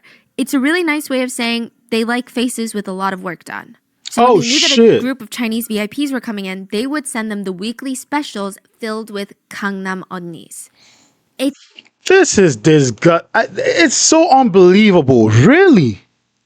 And people from around the world, businessmen, went over there to let off steam. Disgusting, man. So those stupid merchandisers, like I mean, how don't you feel bad about this? How don't you feel bad about it? Making reservations, sending pictures of unconscious ladies, videos. Which one do you want? Let's bid. How about we bid the number of years you spend in jail? How about that? How about we bid that? Making reservations for them. How about we make reservations for jail cells for all of you? This is insane, man. How did this go on for so long? You can't tell me that lady was the only one that reported it. I will believe that there were a lot of reports from unsuspecting people, like innocent people, that were brushed off. I will believe that. I will absolutely believe that. This is insane. This is stupid. And this went on for how long? A long time? It's like none of the VIPs wanted sex workers. That's the part a lot of netizens were infuriated by, because regardless of how anybody feels about sex work, if it is between two consenting adults, there is a level of understanding there. There is a transaction that's being made, and in the best case scenario, it's a win-win. Both parties get exactly what they want. And I say that in defense of the sex workers, right? Because usually they get the shorter end of the stick. No, anyway, it would be a bit more acceptable if this club was illegally running some sort of brothel. But that's not what's happening. They're straight up trafficking. I mean, this is like human trafficking. None of the VIPs wanted sex workers. They wanted girl next door, truly did not know that she was getting and being filmed while being assaulted. They wanted victims. That's what they wanted. But let's say they didn't choose a girl through text ahead of time. They showed up without advance notice. The merchandisers would go out and pick out the girls that they felt best suited the VIP's types and bring them into the VIP room. So they just walk around on the floor. Yeah. And just any girl that had come to spend money at their establishment, a potential victim. Or the VIP would already have their eyes on a girl or two in the club, and they would just be brought in. They would request, I want that one and that one. The employees would go those girls and bring them in. And just to reiterate this point home, sorry if it feels redundant, but it is a huge part of this case. These women that they're picking to bring to the VIP rooms are not employees of the club, and they are not sex workers. And I don't say that to say employees or sex workers are not as important, but I'm saying if it was an employee or a sex worker, they would be there for work. Like, these women literally came as customers, have no idea that they're being chosen to be victimized. They're like Minjeong, just hanging out with friends. The assaults would either happen right in the VIP rooms or upstairs in one of the hotel rooms of the La Meridia. And the hotel also happens to be an investor in the club. So there is a question of how big and how well thought out this operation was from start to finish. The hotel owns close to 50% of the club. Okay. The speculation being perhaps that was the whole point that Burning Sun was created. For this reason. It's not a club that happened to fall into trafficking, Yeah, but they're rather partnered. a front for trafficking. I think the unsettling thing about this case is both operations were done pretty out in the open. This is a club. It's not like one of those money laundering schemes where a front is a churro shop and behind the scenes is God knows what. We'll never know because the public will never see it, hear about it, know anything about it. But with Burning Sun, they're running these operations in front of all the club goers. I would liken this to the feeling of going to a supermarket, shopping for beef, not knowing that there are security cameras watching you and another group of people behind those cameras shopping for human meat. Like, that's the feeling, I'm sure. And because nobody really knew what was going on inside the burning club, aside from victims who were staying quiet out of fear, people were lining up, fighting, paying to get into the Burning Sun, a place. Yeah, and I wouldn't really blame people trying to go inside, because I can tell it's a place where there's a lot of things going around that will get people interested in coming there. And a lot of people are actually coming there to have fun and party and see what Burning Sun's about. Now, the illegal stuff going on is the problem. The illegal stuff is, they should have arrested everybody in there, and the least amount of sentence should have been life. I don't care. I mean, that is how it should have been. They exploited innocent people who were coming to the club just to have fun because they've heard stuff about Burning Sun. They're just coming unsuspectingly. They didn't know they were going to be drugged and sent to a VIP for a disgusting experience. And what did the police do? Nothing. How about the laws toughen up and stop giving idiots a year and a half? For that piece of shit, I'm not going to listen to his music ever again or react to anything with him in it ever again. I mean, it's over. It's that Big Bang Bang Bang Bang thing is my last of having him on this channel. He's a piece of rat's turd. He's a piece of shit. Wherever he is, he's full of shit. And bro, he's the world's biggest shit bag. It's just insane. Place that would turn out to be a literal hell for the victims. And it all gets exposed by a 29-year-old man by the name of Kim Sang-gyu. We're going to call him Kim for the rest of the story. November 24th, 2018, Kim went to Burning Sun with a bunch of his friends. It was his friend's birthday. They're all there to have a good time. It also happened to be the first snow, Cheonneun, which is a very special day in Korea. We're supposed to make a wish and spend it with your loved ones. It's a very cute, romantic day. So Kim decides to go outside. He's in the Burning Sun and the snow starts falling. So he's like, oh my God, I'm going to go outside just quickly to see the snow. He kind of parts with his friends, and on his way out, he sees a woman half passed out, barely conscious, being dragged out by a man. Damn. She looks like she's trying to grab onto passerbys. She doesn't want to leave. It's clear this is not consensual. She clearly wants help. So Kim decides, I'm going to help. He decides to block the man from taking this woman.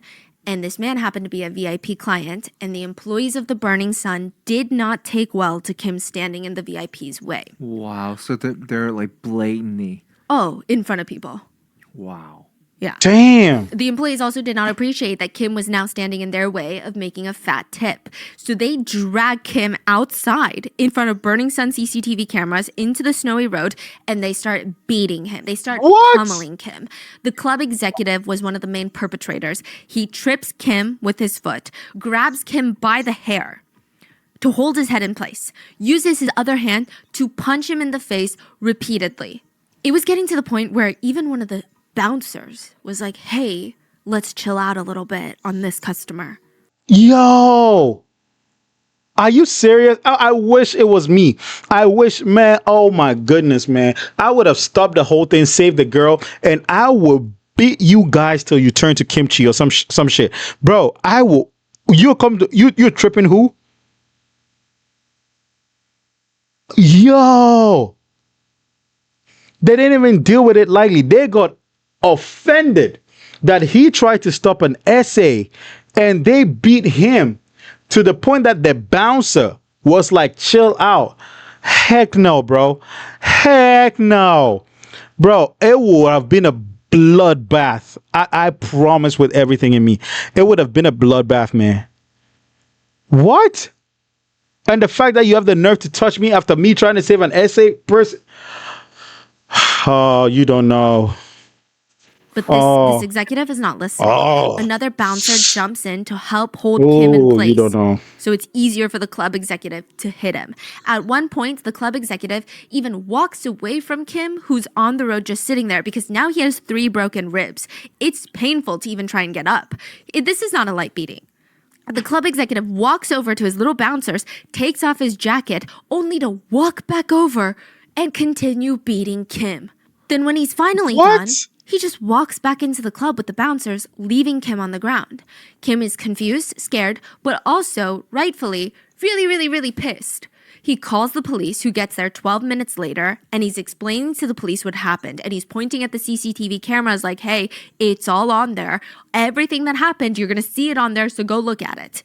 The police don't really do anything. And Kim is like, what are you doing? I said the person that did this to me is in there. He went that way, so go into the club and find him. They're still not really doing anything. Frustrated, Kim kicks the trash can in front of the VIP entrance, and they still don't do anything. Finally, officers decide to go into the club, leaving Kim outside. They talk with the security, they talk with the club executive that beat up Kim, and once they get back outside of the club, they arrest Kim. They tackle Kim to the ground and arrest Kim. They handcuff him from the back, which I imagine is quite painful as he has 3 broken ribs. Employees are oddly seen helping the police arrest Kim, which is just really suspicious if you think about it, because Yeah, exactly. even my if a goodness. client did something wrong and they're getting arrested on the premises, why would you help? Like, there's enough cops already. Kim would state that as he's being dragged into the police station, the officers intentionally tripped him, and since his hands were handcuffed behind his back, he had nothing to break his fall except with his face. An officer tripped him? Yeah.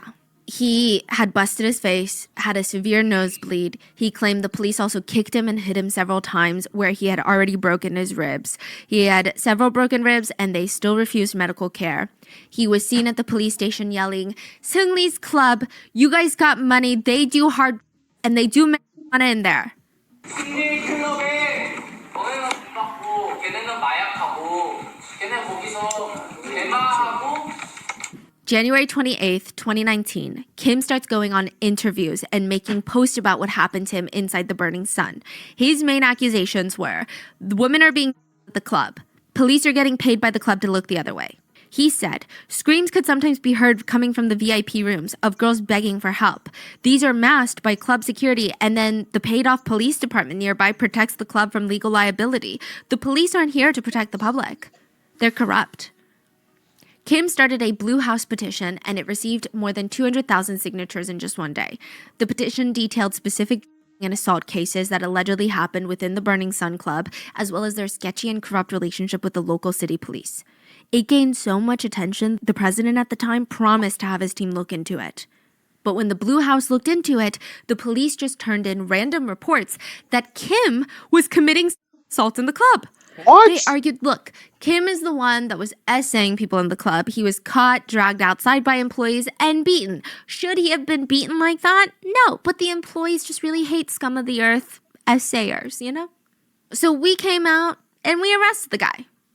With this, all the news outlets started reporting Kim as some sort of criminal, which is a whole long story we're gonna get into. Stop. So they flipped this thing on him. He tried to stop the woman from being dragged, and all of a sudden he's the essayer. Oh my goodness, bro. My brain's about to explode, bro. I need a baseball bat and a flight to whoever did that to him, just to tell them my peace of mind. Bro, I'm so angry, man. Are you kidding me? And he's now talented as somebody who does essay now, who was essaying women, and then they had to arrest him. Oh my goodness. But the Burning Sun even came out with an official statement stating Kim was an offender and they had no choice but to kick him out. To support their statement, they submitted 2 complaints from women who allegedly were assaulted by Kim at the club. Suddenly, the story very quickly becomes a he said, she said situation rather than a very serious allegation of trafficking inside of a club. But netizens did notice something strange. The person who filed a complaint against Kim saying that she was harassed by him at the club was an employee of the club. Not saying that they can't be harassed by clients, but like she was a merchandiser at the club. She's a merchandiser. People didn't know that yet, but still, it was just weird. Right after he alleges that there's an underground ring happening at the club, an employee of the club says that he is the essayer.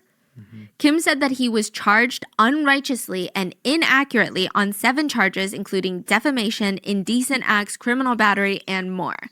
And our Battery. team tries He got beaten and he got charged with battery. They're charging him with the crimes that they did against him. They were essaying people. They charged him with essay. They beat the dog crap out of him and they charged him with battery.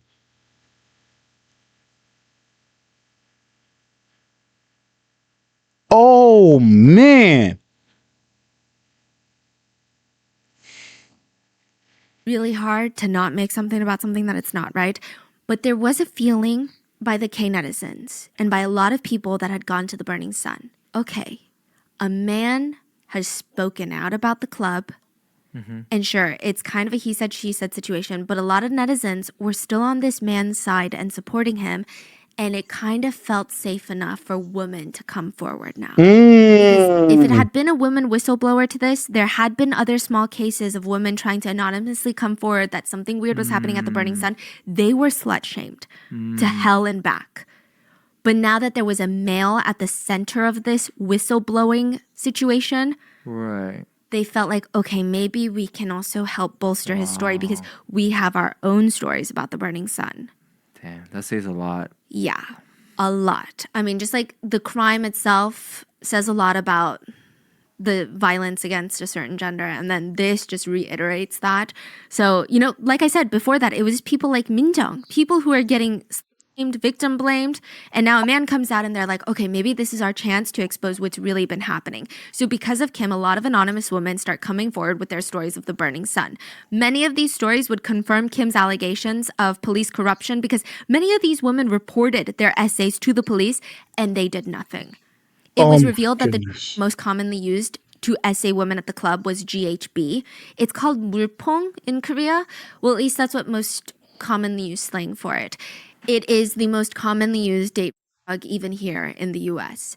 It comes in a clear liquid form or white powder that becomes completely dissolved and invisible in liquid. It is odorless, tasteless, and colorless.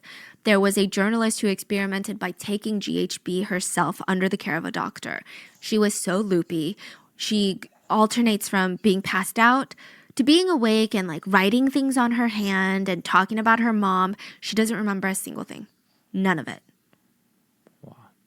But that's not the only damage. Long use of GHB can result in poor memory and even brain damage. If you take a lot while consuming alcohol, it could even result in death. The victim usually starts becoming semi-conscious just from one sip. It's like the lights are turned off suddenly. But it can't really be detected that well. It's often compared to a state of dementia. You can walk around by yourself, but you don't remember walking around. And everything feels separated from your own free will. At the Burning Sun, some employees would request to be brought zombies for VIP room 3, for example. They'd be like, okay, we need zombies in room 3. Because GHB makes the victims able to walk and talk, but they're not there. They're not making any decisions themselves, so they know that these victims are either entirely unconscious or their cognitive abilities are all heavily affected by the. So they know damn well that there is no consent that is given. And the worst part of GHB is that the drug is basically untraceable. I mean, it's not untraceable, but it's not for long. So that's how the girl tested negative. Yes. Makes sense now. It makes sense now. That is all I've been thinking about through this reaction. Like, I keep going back to it. How was it not? Were the nurses paid? Were the doctors paid? It makes sense. So GHB is untraceable.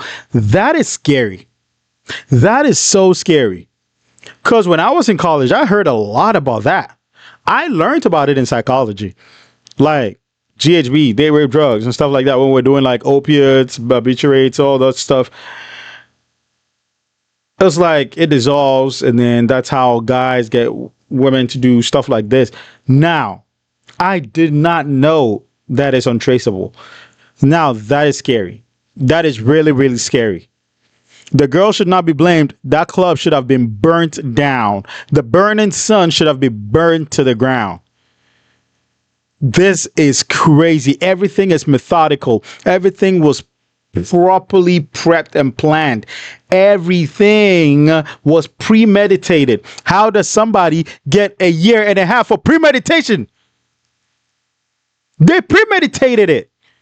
How? How do they get a year and a half? How? Make it make sense to me. Make it make sense.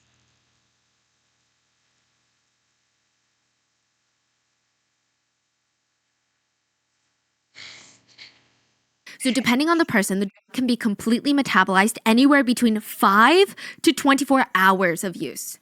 Meaning, if you go home feeling like something very sinister happened, you feel like, okay, I need to get my thoughts straight before I go to the police station because I can't walk in there and say, I don't know, something happened, I don't know. But by that point, the drug would be completely out of your system. Wow. And you would be labeled as a flower snake in Korea. It's referencing a woman who seduces men, sleeps with them, and then wakes up the next morning deciding to sue them for money. In Korea, the drug is often described with this phrase, I did this action, but I don't remember doing this action. Which I think is a really good indicator of how hard it is in a place like Korea to prove that you've been drugged and assaulted and have the police take you seriously. At this point, everything starts snowballing. It went from a man was being assaulted and maybe a single VIP was assaulting a woman, or at least trying to. Then it snowballs into no, they are running a sex trafficking ring and there are many, many women getting drugged and assaulted by many different VIPs and the employees are all in on it. And the big question on everyone's mind, which I don't know if it was the most appropriate question at the time, but it was, how much of this did K-pop idol Lee Seungri know about it? As one of the co-owners of the club, people wanted a public statement from him ASAP. Did he or did he not know that his employees were running a business at his club? Seungri's dad did an interview with media first, where he claimed Seungri was blindsided by all of this. He stated that his son had businesses everywhere, and he's still an idol after all at the end of the day. These businesses are not his main business. As much as he Well, Mr. Dad, Mr. Sung Lee, whatever your name is, I got 4 words for you. You know, I understand you're a dad, but shut the fuck up. All right? All right? Shut up. Shut the hell up. Nobody wants to hear what you got to say. There are victims that are being victimized in your son's stupid place. Stop being stupid yourself and shut the heck up. Shut up. wants to be super involved at the Burning Sun, he just didn't have the time. And now he's super shocked and disappointed, just like all of you, the public. The dad said, and I quote, "There's too many speculative articles about this Burning Sun case. They're only taking the other side story, and it's unfortunate that they're only focusing on that.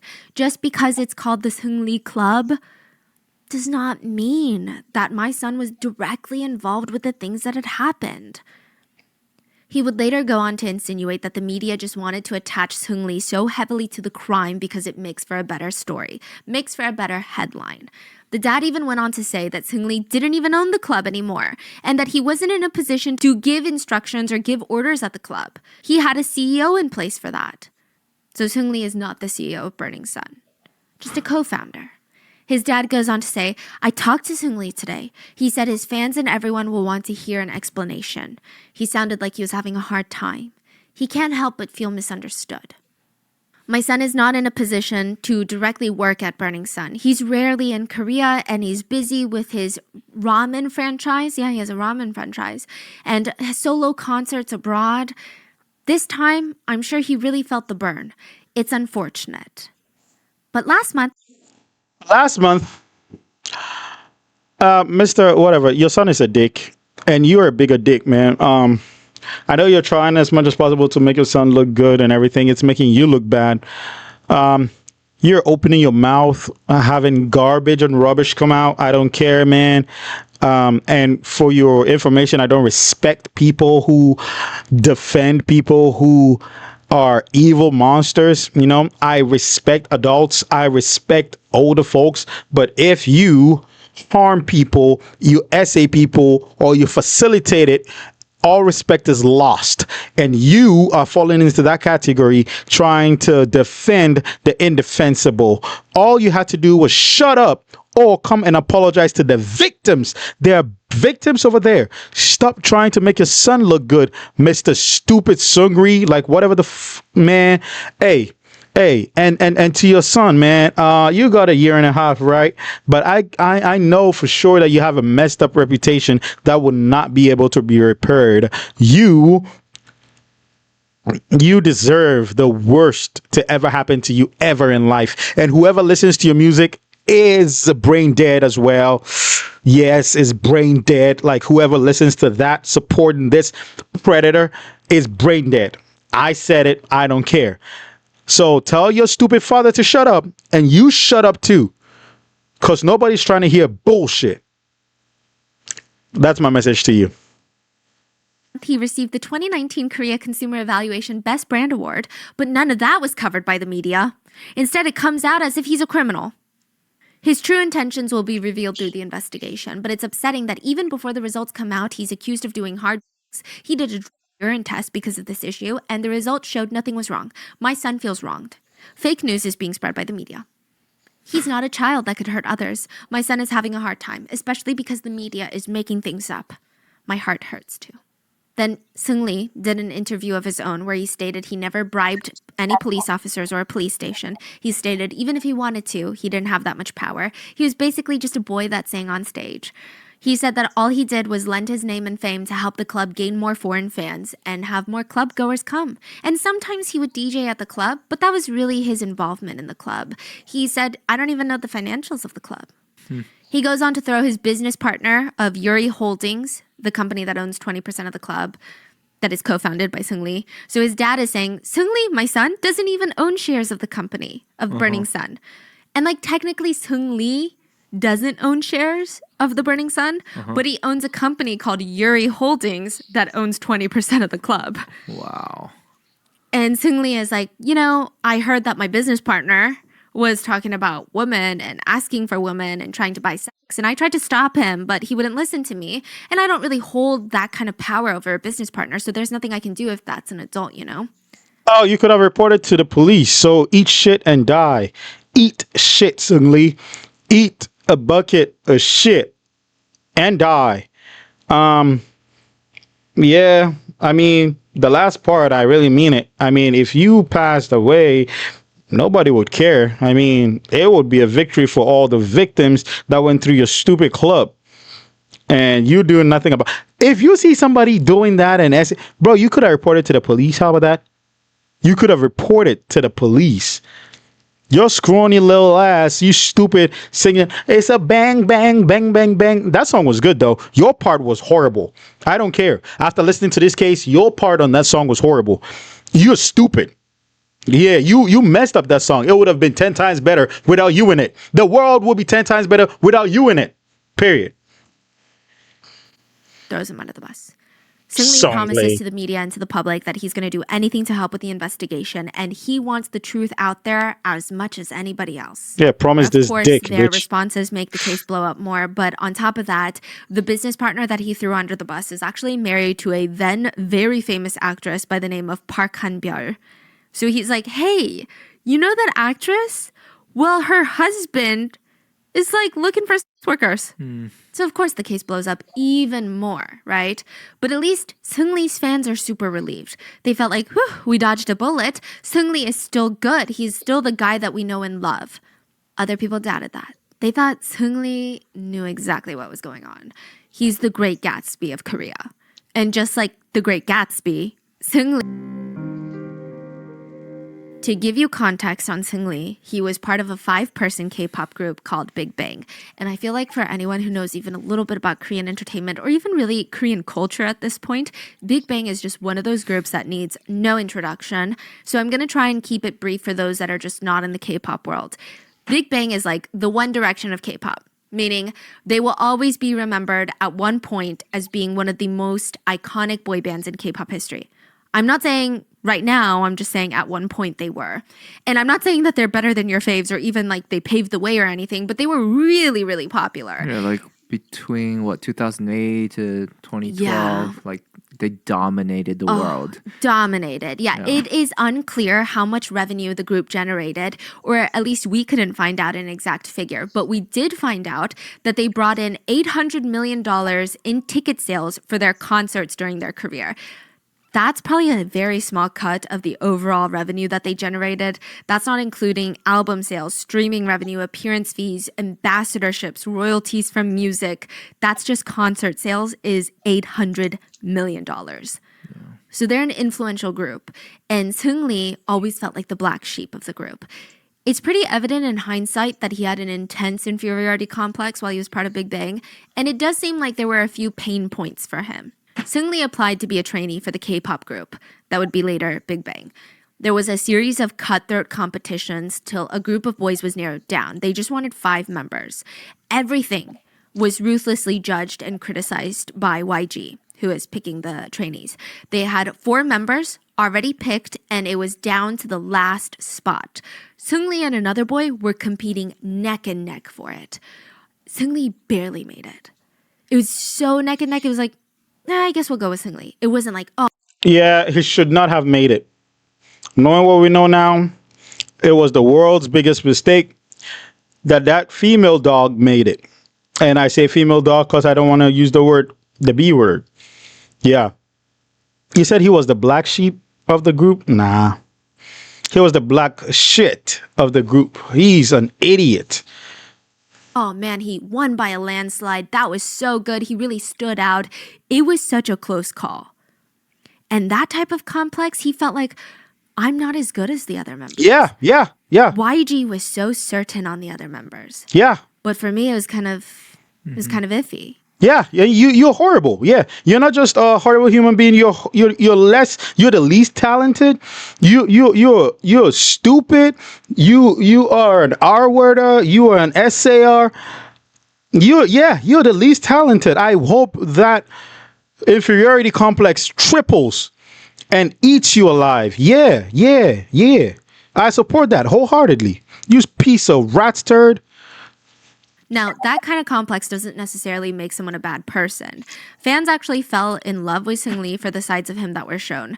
They remember during the early days of Big Bang, there were reality shows that they would do that showcased what their lives were like as trainees, and they would all be crammed together inside these very not so great apartments that the company was paying for. They would have to clean up after themselves after training and dancing for like 18 hours a day. And Seungri being the youngest of the group. In Korean culture, that means he has to do a lot more chores than the others. Thank God. He has to do things like wake everyone up. Yeah. Which is harder than you think. The oldest of the group, Top, he refuses to wake up. So it's standard to see Seungri go into the kitchen, grab pots and pans to bang together to wake up his hyung. Another member would start vacuuming the wall on top of Top's face to try and wake him up because he's just, I guess, a heavy sleeper. And it's kind of like a heartwarming moment. It's relatable, it's funny, and considering how young the boys were at this point, it was endearing. But Seungri was always being compared to his other bandmates. I would say I remember, and this is just from memory and not research, G-Dragon, Top, Taeyang, like they had so many stans from the people that I knew personally. Seungri just didn't really have a lot of stans. Yeah, they deserve it. They're good people. I mean, to this point, I mean, that's what we know. It's good they had stands, man. It's good. And I'm their stand now. Yeah, it's good Seungri did not have a stand because he's a bad person. I don't care if he was a bad person later in life, but from what I know now, I'm glad he did not. And I hope he loses all his fans. He's a piece of shit. I don't care, man. I hate this guy from the depths of my soul. I hate him. From what I remember. He did seem to get a good chunk of hate comments. Thank God. People joked they didn't like the size of his head, that it was really big. They also said that his legs were too short. Thank God. And that other members were very good looking, but Seungri was had a relatable looking face, they said. He said Less than relatable looking face. Yeah, I gotta correct that. Yeah, the other three are very good looking, amazing people. Seungri is a piece of shit. he especially didn't like the comments about his head because, and I quote, "It's not like I can get a head reduction." But even that moment is a good example of why a lot of people started to stan Seungri. He seemed like the underdog, and he was not shy to show that he was vulnerable, and he wasn't like trying to be like, "I'm actually really good, guys." He was embracing it. He's like, "Yeah, I am the ugliest of the group, but what am I going to do about it?" Right? He Yeah, said he was always die. anxious about never having enough money. And he said G-Dragon earns extra money from songwriting and rights to the copyrights of their songs because he writes a lot of their music. Top does acting in movies and dramas. Taeyang does solo albums and concerts.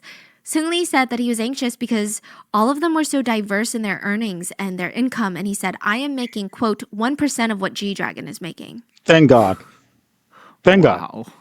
And Stupid. like a lot of people with a potential inferiority complex, he starts overcompensating. It felt like he's desperately trying to make something work. And I just want to make it clear, I'm sure his idol life, like a lot of idols, if not every idol in South Korea, is cutthroat, is hard, potentially miserable and rough. But from what we can tell, the man is not starving. He's not paycheck to paycheck. So when he's saying I'm making 1% of what G-Dragon is making, he's not out here working a restaurant job after his training. Like Yeah, he's if doing he's fine. talking about like at that point, if Top is doing acting and Yeah. solo, like they are already popping at that point. Like he's a millionaire. Look, I'm not trying to hear any sob story of that guy to justify why he did what he did. I don't care. Look, to be honest with you, I don't care where he came from. He could be cleaning drains for all I care. I don't care, bro. I hate him. I just hate this guy. I hate him with all the fiber of my being, man. I don't care. If he helped an old woman and got shoved by a pickup truck, I will celebrate. I hate the Seungri guy, man. I don't care. This is not justifying shit to me. It's not. You watch people get essayed and stuff like that. It's over. Your past is F you. I don't care. Man, he's a stupid guy who was not supposed to be in the group anyway. The other guy was supposed to be in the group. The other guy got slighted. I feel bad for the other guy who was supposed to be picked over Seungri. I don't care. He's an idiot. Yeah, he's killing it. Like Yeah. as a part of Big Bang, like But he kind of made it his personality, and a lot of fans felt bad for him. yeah. But it's I like, see. I just want to preface, we don't need to feel bad for him. But He's his doing just image fine. at that point is just like this soft, good boy, like very like little, very soft energy. Yes. People love it. People loved him, it's yes. a nice guy image. Yes, he said he just wanted to keep up with other members, so he learned English, Chinese, and Japanese. He opened up one of his first businesses, a training camp for idols. Lot of big names came out of there. Lot of big names. Huh. So he did a training camp. I was going to list some names, but I don't even want them to be like associated with Seungri. But like a lot of big names came, and they don't even know like Seungri, and they're not connected with anything that he did, but just in case. Wow. But yeah, lots of big names. Closed down after a few years because one of the teachers had gotten romantically involved with a student. Not a good look. He moves on with other business ventures, and by 2018, he finally made a name for himself outside of Seungri of Big Bang. He was hosting multiple talk shows, going on TV shows, acting in dramas, doing promotional activities for YG Entertainment. That's the agency that created Big Bang. He calls the founder of YG, Mr. YG Entertainment himself. He calls him Appa, which is dad, because of how close they are. He started a Belgian waffle cafe for his mom to run. He co-opened a restaurant called Monkey Museum in China. He had a ramen franchise called Iori Ramen, and it had multiple locations in Korea and even a branch in Kuala Lumpur. He owned 10% shares of a cosmetic medical company called Dr. Golderm. He was serving as a brand ambassador for a new music label launched by Sony Music. He was heavily involved in YGX, which is a sub-label under YG Entertainment. He would also go on to build this image of himself as the Great Gatsby of Korea, which was great marketing for all of his night businesses, like his bars and clubs. So now we have a potential inferiority complex, love for lavish parties, lots of businesses in the nightlife party scene. But still, that doesn't make someone complicit in something as serious as a trafficking scheme. Did he really know what was going on? His fans argued, absolutely not. They felt like he was innocent. This is Seungri that we're talking about. Do people not remember? A lot of people dug up an old clip of Seungri, and it had been on a TV show called I Live Alone. He was talking to another actress. It's a reality show. They're sitting there talking, and the actress recently had a baby.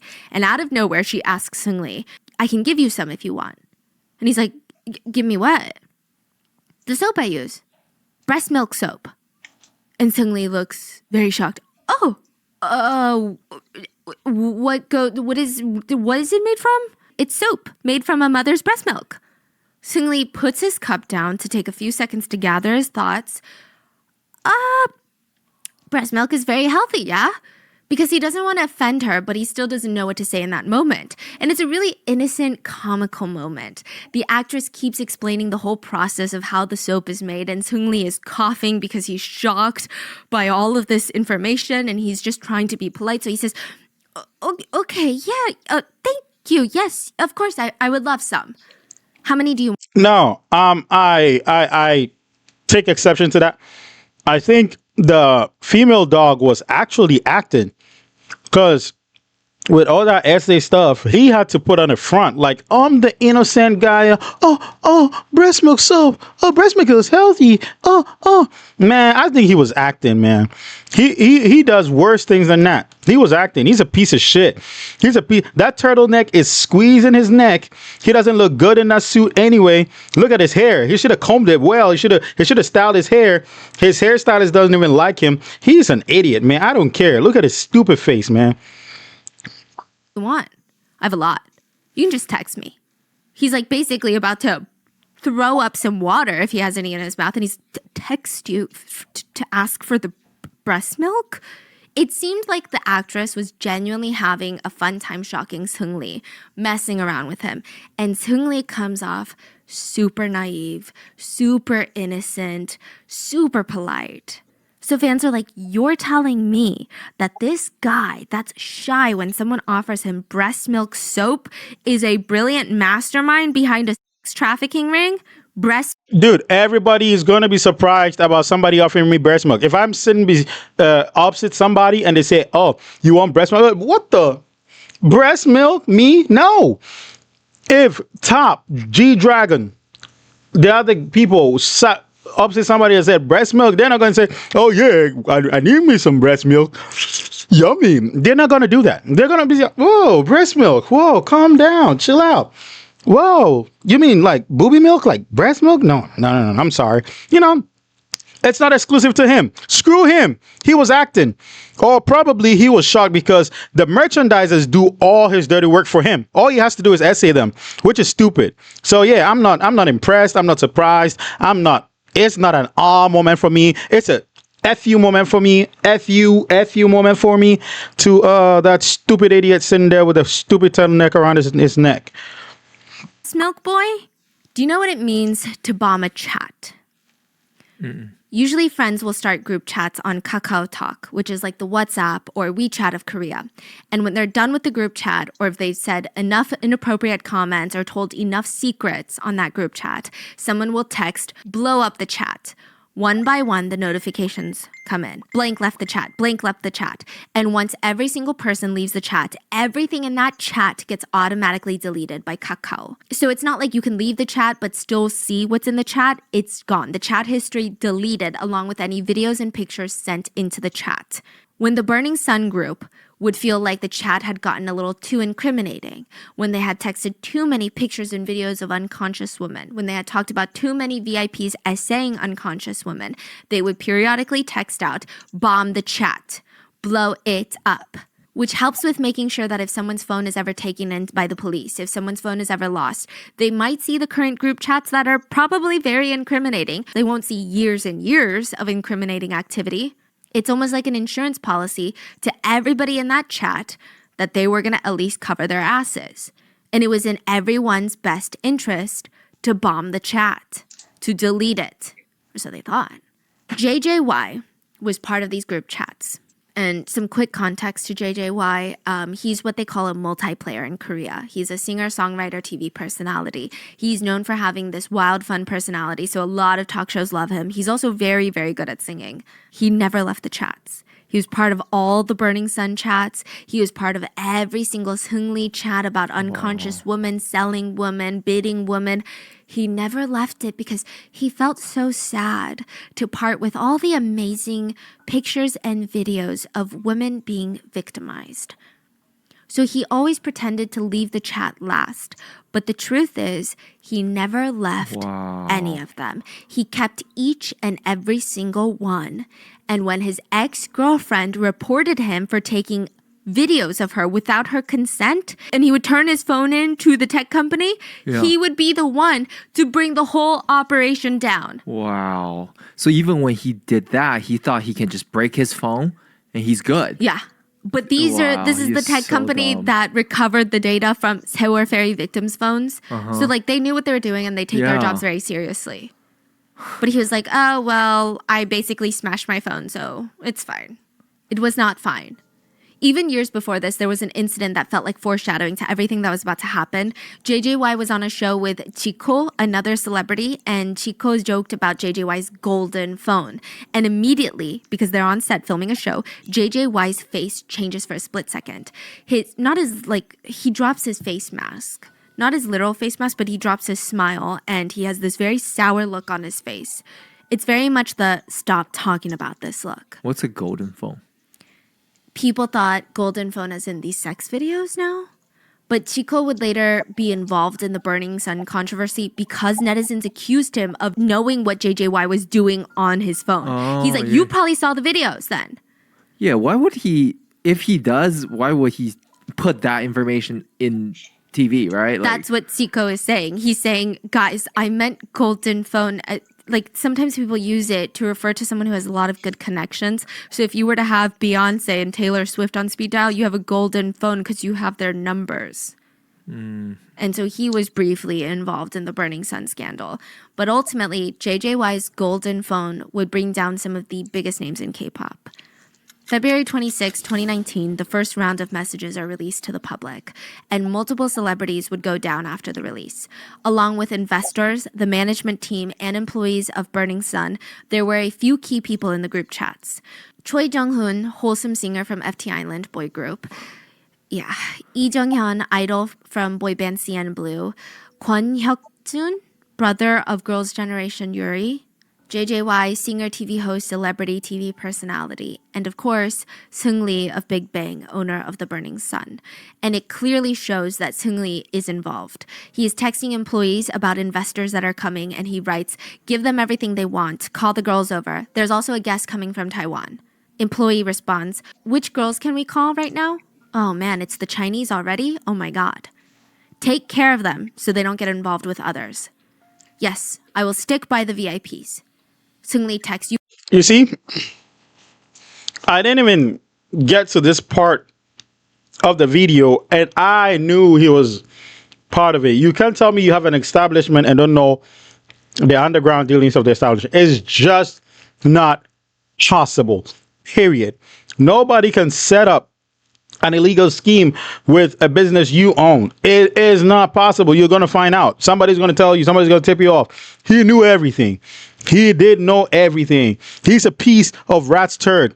JJY, I don't even want to say anything about that guy, man. That guy is such a low-life piece of shit, bitch, idiot.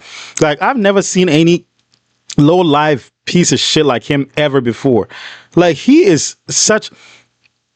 Look, I hate Seungri so much, but I'll rate Seungri a little above JJY. Why do I say that? And it's not much of a difference. Look, they were bombing the chat. He didn't want to part ways from the women that were victimized. Think about that. He didn't want to part ways with them. To the point that he wanted to stay in the chat, revisit those. This guy is he's dirt. He's a piece of rat's turd. Man. You better do it right and make no mistakes. Another business partner tells the employee, put a boy in there too. Someone who can serve redacted. A boy who can't speak English. Someone like redacted. Employee responds, okay, will do. I'll do the job well. Seungri even texts, and which girl are you going to bring? Get the kids who give it easily. Get the kids who gives easily? Yeah, like as in is easy to essay is the presumption here. JJY is randomly in that group chat and he's like, I bet the Chinese like plastic surgery girls. And Seungri is just like, all right, just do well. Another partner of the business texts into the group chat. I'm preparing the horse right now. So when the two horses come, I will guide them and make sure they end up smoothly with the VIPs in the hotel room. Seungri text. Chairman's guests are also coming. I think we need to set up a separate party for them. Let's give them back 100 times what we received from them. Guys, please look for any pretty looking girls who can possibly speak some Japanese. Let's pack the place. For Christmas, rather than us having fun, let's experience a Christmas of finding satisfaction and making others happy. This time, let's give the chairman a great time and make him happy for all the summers he sent us yachts with staff and chefs from Japan to Busan for us to enjoy. Bro, like he is the fucking worst because he's literally masterminding this whole sex ring. He is the culprit. He is the mastermind behind this whole operation. Like he's the worst. He's like the ones connecting everyone. Like none of this would have even been possible without him. Yeah, he's doing this for the money and profit, and he's literally selling women for money. And that is why his father is a stupid piece of shit. His father is stupid. His father is a stupid piece of shit. Mr. Seungri, I hope somebody clips this and sends it to you in South Korea. With all due disrespect, you're a stupid piece of shit for trying to defend the indefensible, for trying to defend your failure of a son that you gave birth to. Yeah, you brought the world grief by giving birth to that stupid idiot. Money. Yeah. Yeah. I mean, I feel like a lot of media outlets, I don't know if it's legality or they're just trying to keep it professional. But honestly, he's just straight up, in my personal opinion, like a pimp. Yeah, like a, worse like a than disgusting, that. Exactly. Yeah, vile trafficking pimp. Like, honestly. Yeah. In another conversation, Seungri talks about a girl that he likes and he writes, redacted is actually art. I admit it. JJY texts, I touched the hell out of her boobs. Her boobs big? They're fake. What? Seungri text, redacted is coming. Like a girl is coming. And JJY says, stop these foreigners from coming. Seungri text, you fucking bitch, there are investors. Then another conversation. You see, you see, JJY is that annoying group member that leaves no input in anything at all. He texted something stupid the first time and got like rejected. Nobody listened to him. And I mean, this is stupid anyway.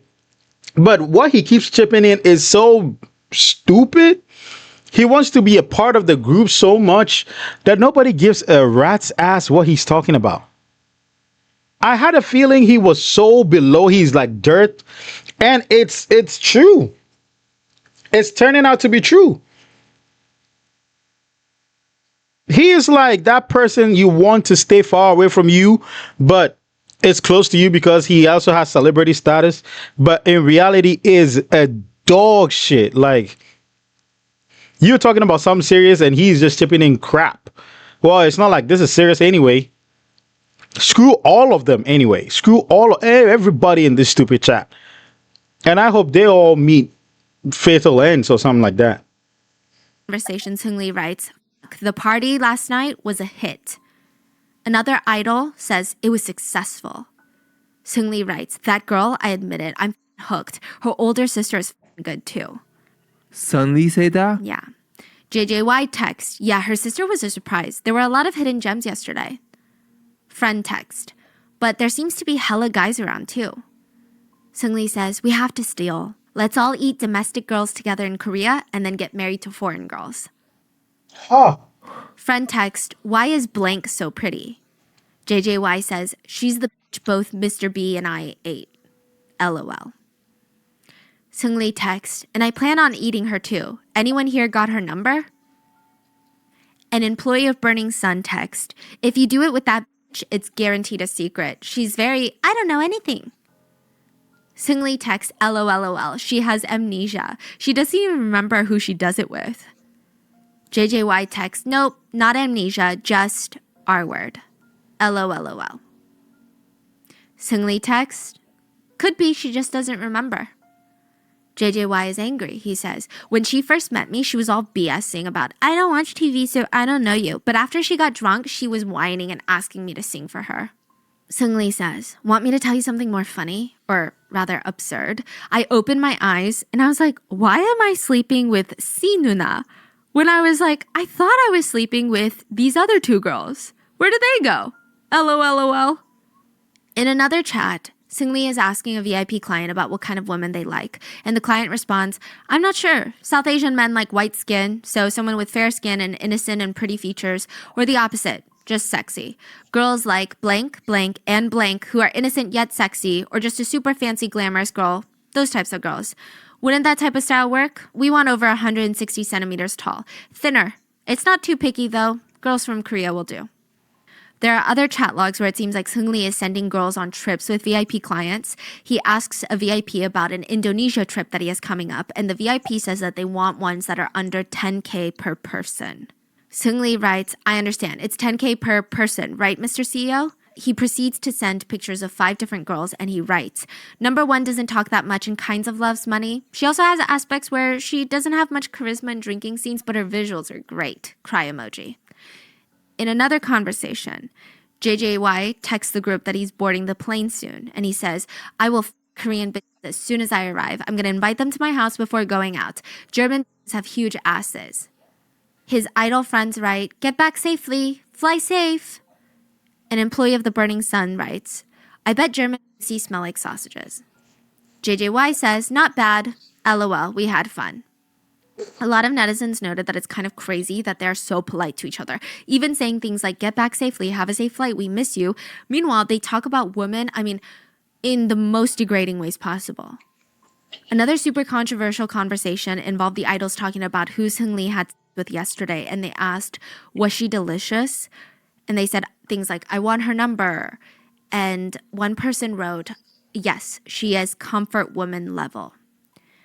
Let me tell you, comfort woman is a very, very sensitive topic for most Koreans.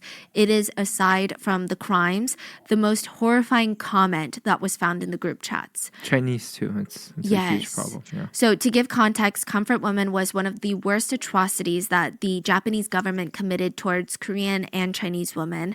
And a lot of the victims. So when Japan colonized Korea, along with various other countries in Asia, so I don't believe that it was just Korean and Chinese, they promised a bunch of women from all these different countries, but we're just talking about Korean women here, that they could work in factories to make just enough to barely survive. They're like, you can barely get by and you can maybe feed your kid. But because these women had no other choice, nothing else, they were basically forced to agree, not knowing that the Japanese government never intended them to work in factories. They were actually forced into trafficking. They were locked up and made to be assaulted by Japanese soldiers every single day. Comfort women have come forward to say that they were essayed at least 30 times a day while they were held captive. I could go into further detail, but it's very, very depressing. They were impregnated, they contracted diseases, they were experimented on, tortured. So the topic of comfort women is highly sensitive, additionally because it's not really something that happened long, long ago to multiple generations before us. Many of the comfort women, the victims, were elderly women in Korea. I believe the last few are still alive. Many of them have since passed. But they have yet to receive an apology from the Japanese government. And a lot of the tensions in current time between the Korean government and the Japanese government, not to get too political, is this is one of those things. Many Korean citizens want apologies for the comfort women before they pass on. And the Japanese government has refused to acknowledge their crimes. Damn. And here we have the Korean faces of the entertainment world making fun of comfort women and recreating the tragedy, so to speak. I mean, even if we take out the literal crimes committed in the group chats, even just the way they talk about women, while they have a predominantly female audience as idols, is despicable. It's filled with crude, emotionally violent, disgusting comments and jokes. And side note about the messages being released, some people hate the tech employee for not turning in the text sooner. They state that if it were them, they would have turned it in sooner. And that could be 1,000% true, especially as a woman. I'm like, yeah, maybe I would have turned it in sooner. Few things to note. Police corruption is really bad anywhere, and in Korea it's the same. There were already strong indications in the data that the tech employees saw that high up police officials were involved in the trafficking ring, if you will. So what would you do? Go to a different officer? What if they all answer to the same person? How do you know that person's immediate boss isn't involved as well? And in Korea, when you mess with the police as a normal person, you might be ending your life right then and there. They could easily get you fired from your job. They could get you outcasted. You could lose everything, your family, your livelihood. You would be on the street, and guess what? Burning Sun would probably still be up and running and victimizing people. And in Korea, defamation laws are honestly dumb. Like, they're not even defamation laws. So in the US, defamation is when someone knowingly states a lie about another person, claiming it to be a fact. So the basis is you are lying about someone else and you're not allowed to do that, which makes sense. In Korea, it's even if you tell the truth about someone and that someone doesn't like what you said because it hurt their feelings or hurt their reputation, they can sue you for defamation. What? Which a lot of That is so stupid. I'm sorry. I'm sorry to the Koreans here, but if I tell the truth and you don't like it, and it is the truth that is factual, you can sue me for defamation because you didn't like the truth. That is a stupid law. I'm sorry. That particular law has to be changed. Defamation in America, just like Stephanie Sue said, is you lie. You can't prove what you said about me, and it's putting me in a bad light, and I don't like it, and you're lying. That is defamation. You're defaming me. If I tell the truth about you, I'm not defaming you. How is that a law? That is crazy. people in Korea even think it's very goofy because that's not Right. really even the definition of defamation. But here we are. This Right. employee could have been sued to the point of having nothing but the clothes on his back because they're not even dealing with one celebrity or one rich business owner. They're dealing with a whole roster of them, all cozy with politicians and police. What chance does this tech employee stand? And even if they went through all of that, the Burning Sun could still be up and running. So I don't know if I would sit here and say, oh my gosh, well, that person is messed up. I do think it is frustrating that they sat on the information for 3 years while people continue to be victimized, but I think that there's so much cultural, societal nuance that goes into a decision like that. And I think that we could technically all sit here and be like, I could never do that. But I don't know. I guess we don't really it's know. like how powerful are these people? All of these people combined, and who can he go to? Like, really, you don't know. It seems like all the people in charge are in on this. And technically, he committed a very big crime by keeping the data. Yeah. So he broke the law as well. Now, I will say that when he finally did turn in the evidence after the whistleblower Kim, so he saw that and he was like, I think, along with all the other anonymous women that were coming out, he was like, I think this is the time that people would actually listen and not think that these are fake. He was very smart. He hired an attorney who was also very smart. And they decided instead of handing it over to the police, who were foaming at the mouth for this, they handed it over to the Civil Rights Commission office, and that is how a lot of it became public, because the police would have never made this public. Which again, I don't know, maybe he could have done that 3 years ago, maybe it wouldn't have worked. All we know is, it's out now. Many of the involved parties continue to state that these text messages are fake, but a lot of these texts are the foundation of the investigation into Burning Sun by the prosecutor's office, which netizens feel like that wouldn't have been the case if there was a question of the validity of them. And the CEO of the Burning Sun even said, if Seungri's Kakao messages from 3 years ago are a crime, aren't all Korean men criminals? Insinuating that all these jokes about sex work and women and all of that is just how men talk. You're a piece of shit. Whoever that is, you've lost all respect. I hope something happens to you. Man, you're vile. You are vile. If someone leaves messages from 3 years ago, there's that man talk. I don't talk like that. And I will never, ever talk like that. Maybe your mother taught you to talk like that, but that's not how you talk. Go talk to your mother like that. Refer to your mother like that. And that would make sense. You stupid piece of rat's turd. Wow. Which is the most absurd thing to say ever, but it also does kind of confirm the validity of the chat logs. But to cover our bases, it is alleged for now that these are the real messages between the involved parties. But naturally, netizens had visceral reactions to the released alleged messages. A lot of fans were devastated that they supported someone like this. There were even chat logs that described how JJY and 4 of his friends took turns on a victim who was drugged.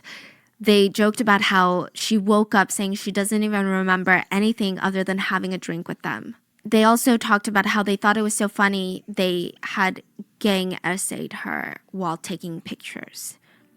And then the next morning, JJY went to a fan sign. So, I mean, it's crazy he had the nerve to look his predominantly female fans in the eyes while smiling at them when he had just done one of the worst things that you could do to a woman the night before. The SMPA, the Seoul Metropolitan Police Academy, officially take over the case early 2019. Media is all over this case. Netizens want to know who's involved, how much they knew, and they wanted all of them to go down. The shares of the Burning Sun were split like this. 42% owned by the hotel, 8% owned by the hotel's chairman, 20% owned by Taiwanese businesswoman Lin Samo, 20% owned by Yuri Holdings, which was allegedly set up by Seungri, implying that he has potentially 20% interest in the club. But Yuri Holdings was also technically run by his friend, Yoo In-seok. Yoo In-seok is also married to a famous actress by the name of Park Han-byul. Remember I was telling you about her? Mm-hmm. And 10% is owned by a businessman, Lee Moon-ho. He was close friends with Seungri, and he is said to have been running the day-to-day operations. He is the CEO of the Burning Sun. You take a picture, an adult taking a picture like a bad bitch. A bad bitch. Look, I'm a bad bitch. Look how they're taking the pictures. No wonder they were in that scandal. You are adults taking pictures like, I'm a bad bitch. Stupid. So all the foreign investors, they left the country and were safe from backlash, including the Taiwanese businesswoman who owned 20% of the Burning Sun. The rest of the Korean celebrities and business owners were left to be investigated. Burning Sun and Seungri were also under investigation for tax evasion, which, really doesn't feel that significant compared to the other allegations. But I think that it does shine light on a lot of the things that he was doing. It was suspected that with all of the business from his VIP clients, with the selling of SA, essentially, allegedly, and a lot of the alcohol packages, he would encourage payment in cash. It's alleged that he was evading taxes, money laundering. You remember the restaurant that he had, Monkey Museum? Yeah. They called it a restaurant, but it was like a nightclub. He tried to file it under a restaurant so that he could pay less taxes. His ramen business was making a suspicious amount of money. Turns out he was laundering money from Burning Sun through the ramen franchise. It was a whole lot. It was a mess. I think it also shows he was heavily involved, He knew what he was doing. So while everybody is being investigated, Seungri announces his retirement from the entertainment industry. And it's a very off-putting statement. He's basically like, I think it's a good idea to retire at this point. I decided to retire because the issue has caused so much social controversy and I've been criticized and hated by the public for the past month and a half.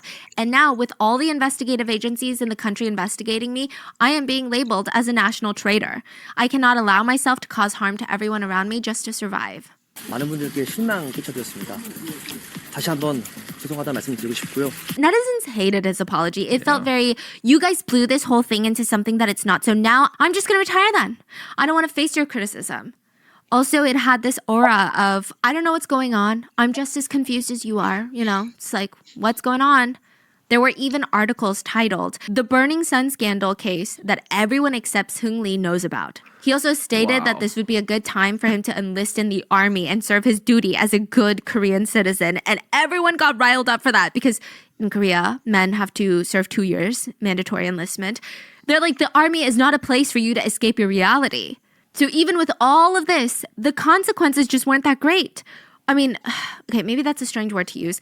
It wasn't even comparable, I guess would be a better way to phrase it, right? Some of the more notable sentences included JJY, idol, sentenced to 5 years in prison. Choi Jong-hyun, idol, sentenced to 2.5 years in prison. Brother of Girls' Generation Yuri, sentenced to 4 years in prison. Meanwhile, Seungri enlisted in the army and he was able to have a military trial. Wow. He had 9 charges ranging from work, violent crimes, and then breaking food sanitation laws, occupational embezzlement, things like that. He was found guilty of all 9 charges, sentenced to 3 years in prison. He would have to file to be a offender, and he was fined almost $855,000. He appealed. He was given 1.5 years in prison instead of 3. Here's a convenient loophole that's going to piss you off. In Korea, if you go to prison for less than 1.5 years, you can serve quietly, meaning it's not going to be on your record when you get out. Seungri was sentenced to exactly 1.5 years. So technically, he missed the cutoff and it would be on his record. Somehow, he manages to get out 2 days early, meaning that it would be expunged from his record. Oh, and he's spotted clubbing and cheating on women in Bali since then. It's on the record now. Like, Yeah. we're not gonna forget about that. And So he has fans. Yeah, Still there are has some fans? people that comment things like, he's still young. I hope that he can overcome the mistakes of the past and lives in... You're still young. I hope you grow a brain and realize that you're supporting an essayer. You're a stupid idiot. Whoever sent that. Whoever is a fan of them, I don't want you as. Don't support me. You're an idiot. You're an idiot. You support that piece of shit. You didn't see the messages. You didn't listen to the messages. You did not. an amazing life. Isn't the rest of his life too long for him to just crumble like this? He paid the price of his sins through the law already. Let's all give him a chance. I will say most of the comments are pretty logical and they read, every country needs harsher punishments for rape and sexual assault. He suffers 2 years in prison. His victims suffer a lifetime. 2 Yes. years isn't enough if you ask me. Anyways, if the system doesn't give them what they deserve, society should. Right. Regardless, I think we can all agree that many of the perpetrators got off with much less time than expected. Even corrupt police officers who were exposed of being in on the whole thing, they were just either dismissed from their positions, and those were just the lower ranking ones. The high ranking officials that were involved, they weren't even dismissed. Nothing happened to them. There wasn't even some sort of PR statement of like, we're going to reorganize the police force and make countermeasures set in place against bribery and corruption. Nothing. Yeah. Yeah.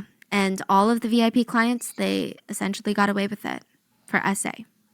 And somehow even Unbelievable. Kim, remember the whistleblower who broke 3 ribs and got punched in the face? He started the Blue House petition. Well, he gets arrested too for allegedly sexually abusing 3 men and harassing people inside the Burning Sun, which half the people argue Kim is a wolf in sheep's clothing. He did good on whistleblowing the Burning Sun, but he was probably involved in some weird stuff too. And a lot Really? of others believe, no, it's just fishy. Like the allegations against him are just fishy at this point. He's Damn. sentenced to a year in prison. But he says that he will be appealing the decision. So it seems like, minus Kim, everyone else got off with a slap on the wrist with all things considered. Unbelievable. The fact that the guy's roaming around, Yeah. living his best life. A lot of K netizens think that it has to do with Korean society of victim blaming and shaming victims who come out for crimes like this. Remember the Itaewon case that we covered? We talked about how some horrible people didn't feel that bad for hundreds of victims who died because they said, well, why would they go out for a party for Halloween anyway? It's not a good place for young, respectable people. A lot of families of victims for Itaewon wanted their names not to be made public because they were scared that their loved ones would be victim blamed. And it was the similar case with Burning Sun. The victims were scared to come forward because they would have been blamed of, then why did you go to a club then? Yeah. Well, that's just the risk you take as a woman at a club. And because there weren't really that many victims that spoke forward at the court, speaking directly on the case, they got off way too easy. I think the only way to combat that is for societies to speak up more about in support of victims, right? Yes. Like that's the only way for other people to realize you're so dumb by saying that. Yeah. Like, Like, we need to make it, yeah, you're we have dumb to and gross. keep talking about it to Yeah. lift up the victims. Yeah. Yeah. And another thing was, it's just really annoying in the justice system that you would think drugging victims to SA them makes the crime that much worse, right? Because now you're doing more things to their body, but it actually helps the perpetrators get away with it in the eyes of the justice system because you know what's justice, right? It's a way for perpetrators to say, she's not credible because I her, but that's not the point. And it's just insulting and infuriating at this point. In other case-related aftermath news, the hotel on top of Burning Sun was shut down in 2021. The building was sold to Hyundai Construction, and they are now going to change it to be an apartment building. The co-founder of YG, Mr. YG himself, stepped down as CEO of YG Entertainment, one of the big three entertainment agencies in South Korea, because of this scandal. It is stated that YG lost close to $100 million worth of investment money because of the Burning Sun case. And recently, Choi, one of the idols, was released from prison as well, and paparazzi found out which church he was attending with his mom, and they stopped him in the church parking lot to ask him for an interview. And in the footage, he literally, you can hear this man whining for his mom. He's like, "Mom!" Like a kid. When you're 7 and a stranger comes to the door to ask if you have time to talk about the Lord and Savior, and you're like, "Mom!" That's what he sounds like. You're kidding me. His mom walks up and starts clucking away like some crazy mother hen. She states, "He wants to live in faith now. What do you want, paparazzi? Why are you making a big deal out of nothing? Do you want to get punished by God?" 엄마. 기자분들이 오셨는데 막 인터뷰하시네? 아니 그걸 물어봐요. 가요. 물어보는 건 아니야. Mom, the reporters came there trying to interview me. How old are you?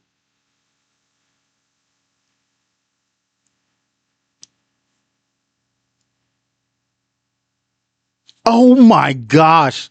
Oh my goodness. Yeah, 됐어요. 아니면 믿음만으로 살려고 왜 그래요? And To again, the this is to kid. show you the family's character, not the character of people who attend church or are religious. A lot of Christian netizens were commenting, like, these types of people use religion as a way to shield themselves from their own evil acts. Other netizens were just shocked by both family members' behavior. They wrote, "Calling your mom like that at that age is legendary, but the mom who pops up and coddles over her son is even more legendary." And I will end you with this note.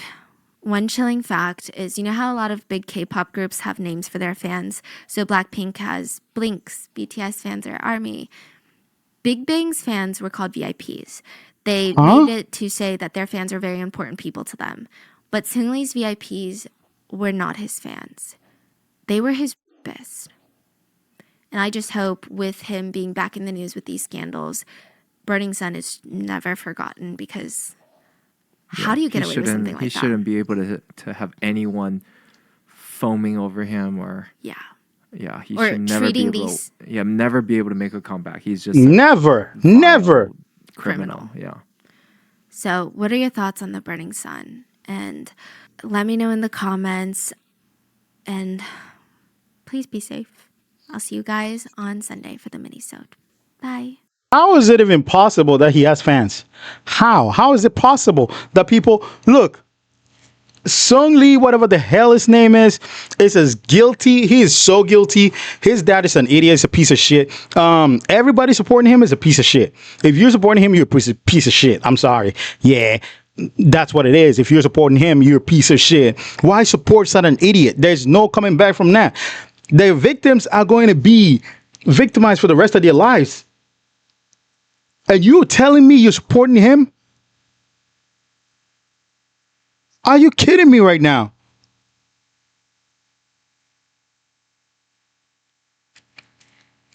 Yo, man, this story is the most disgusting thing I've ever heard.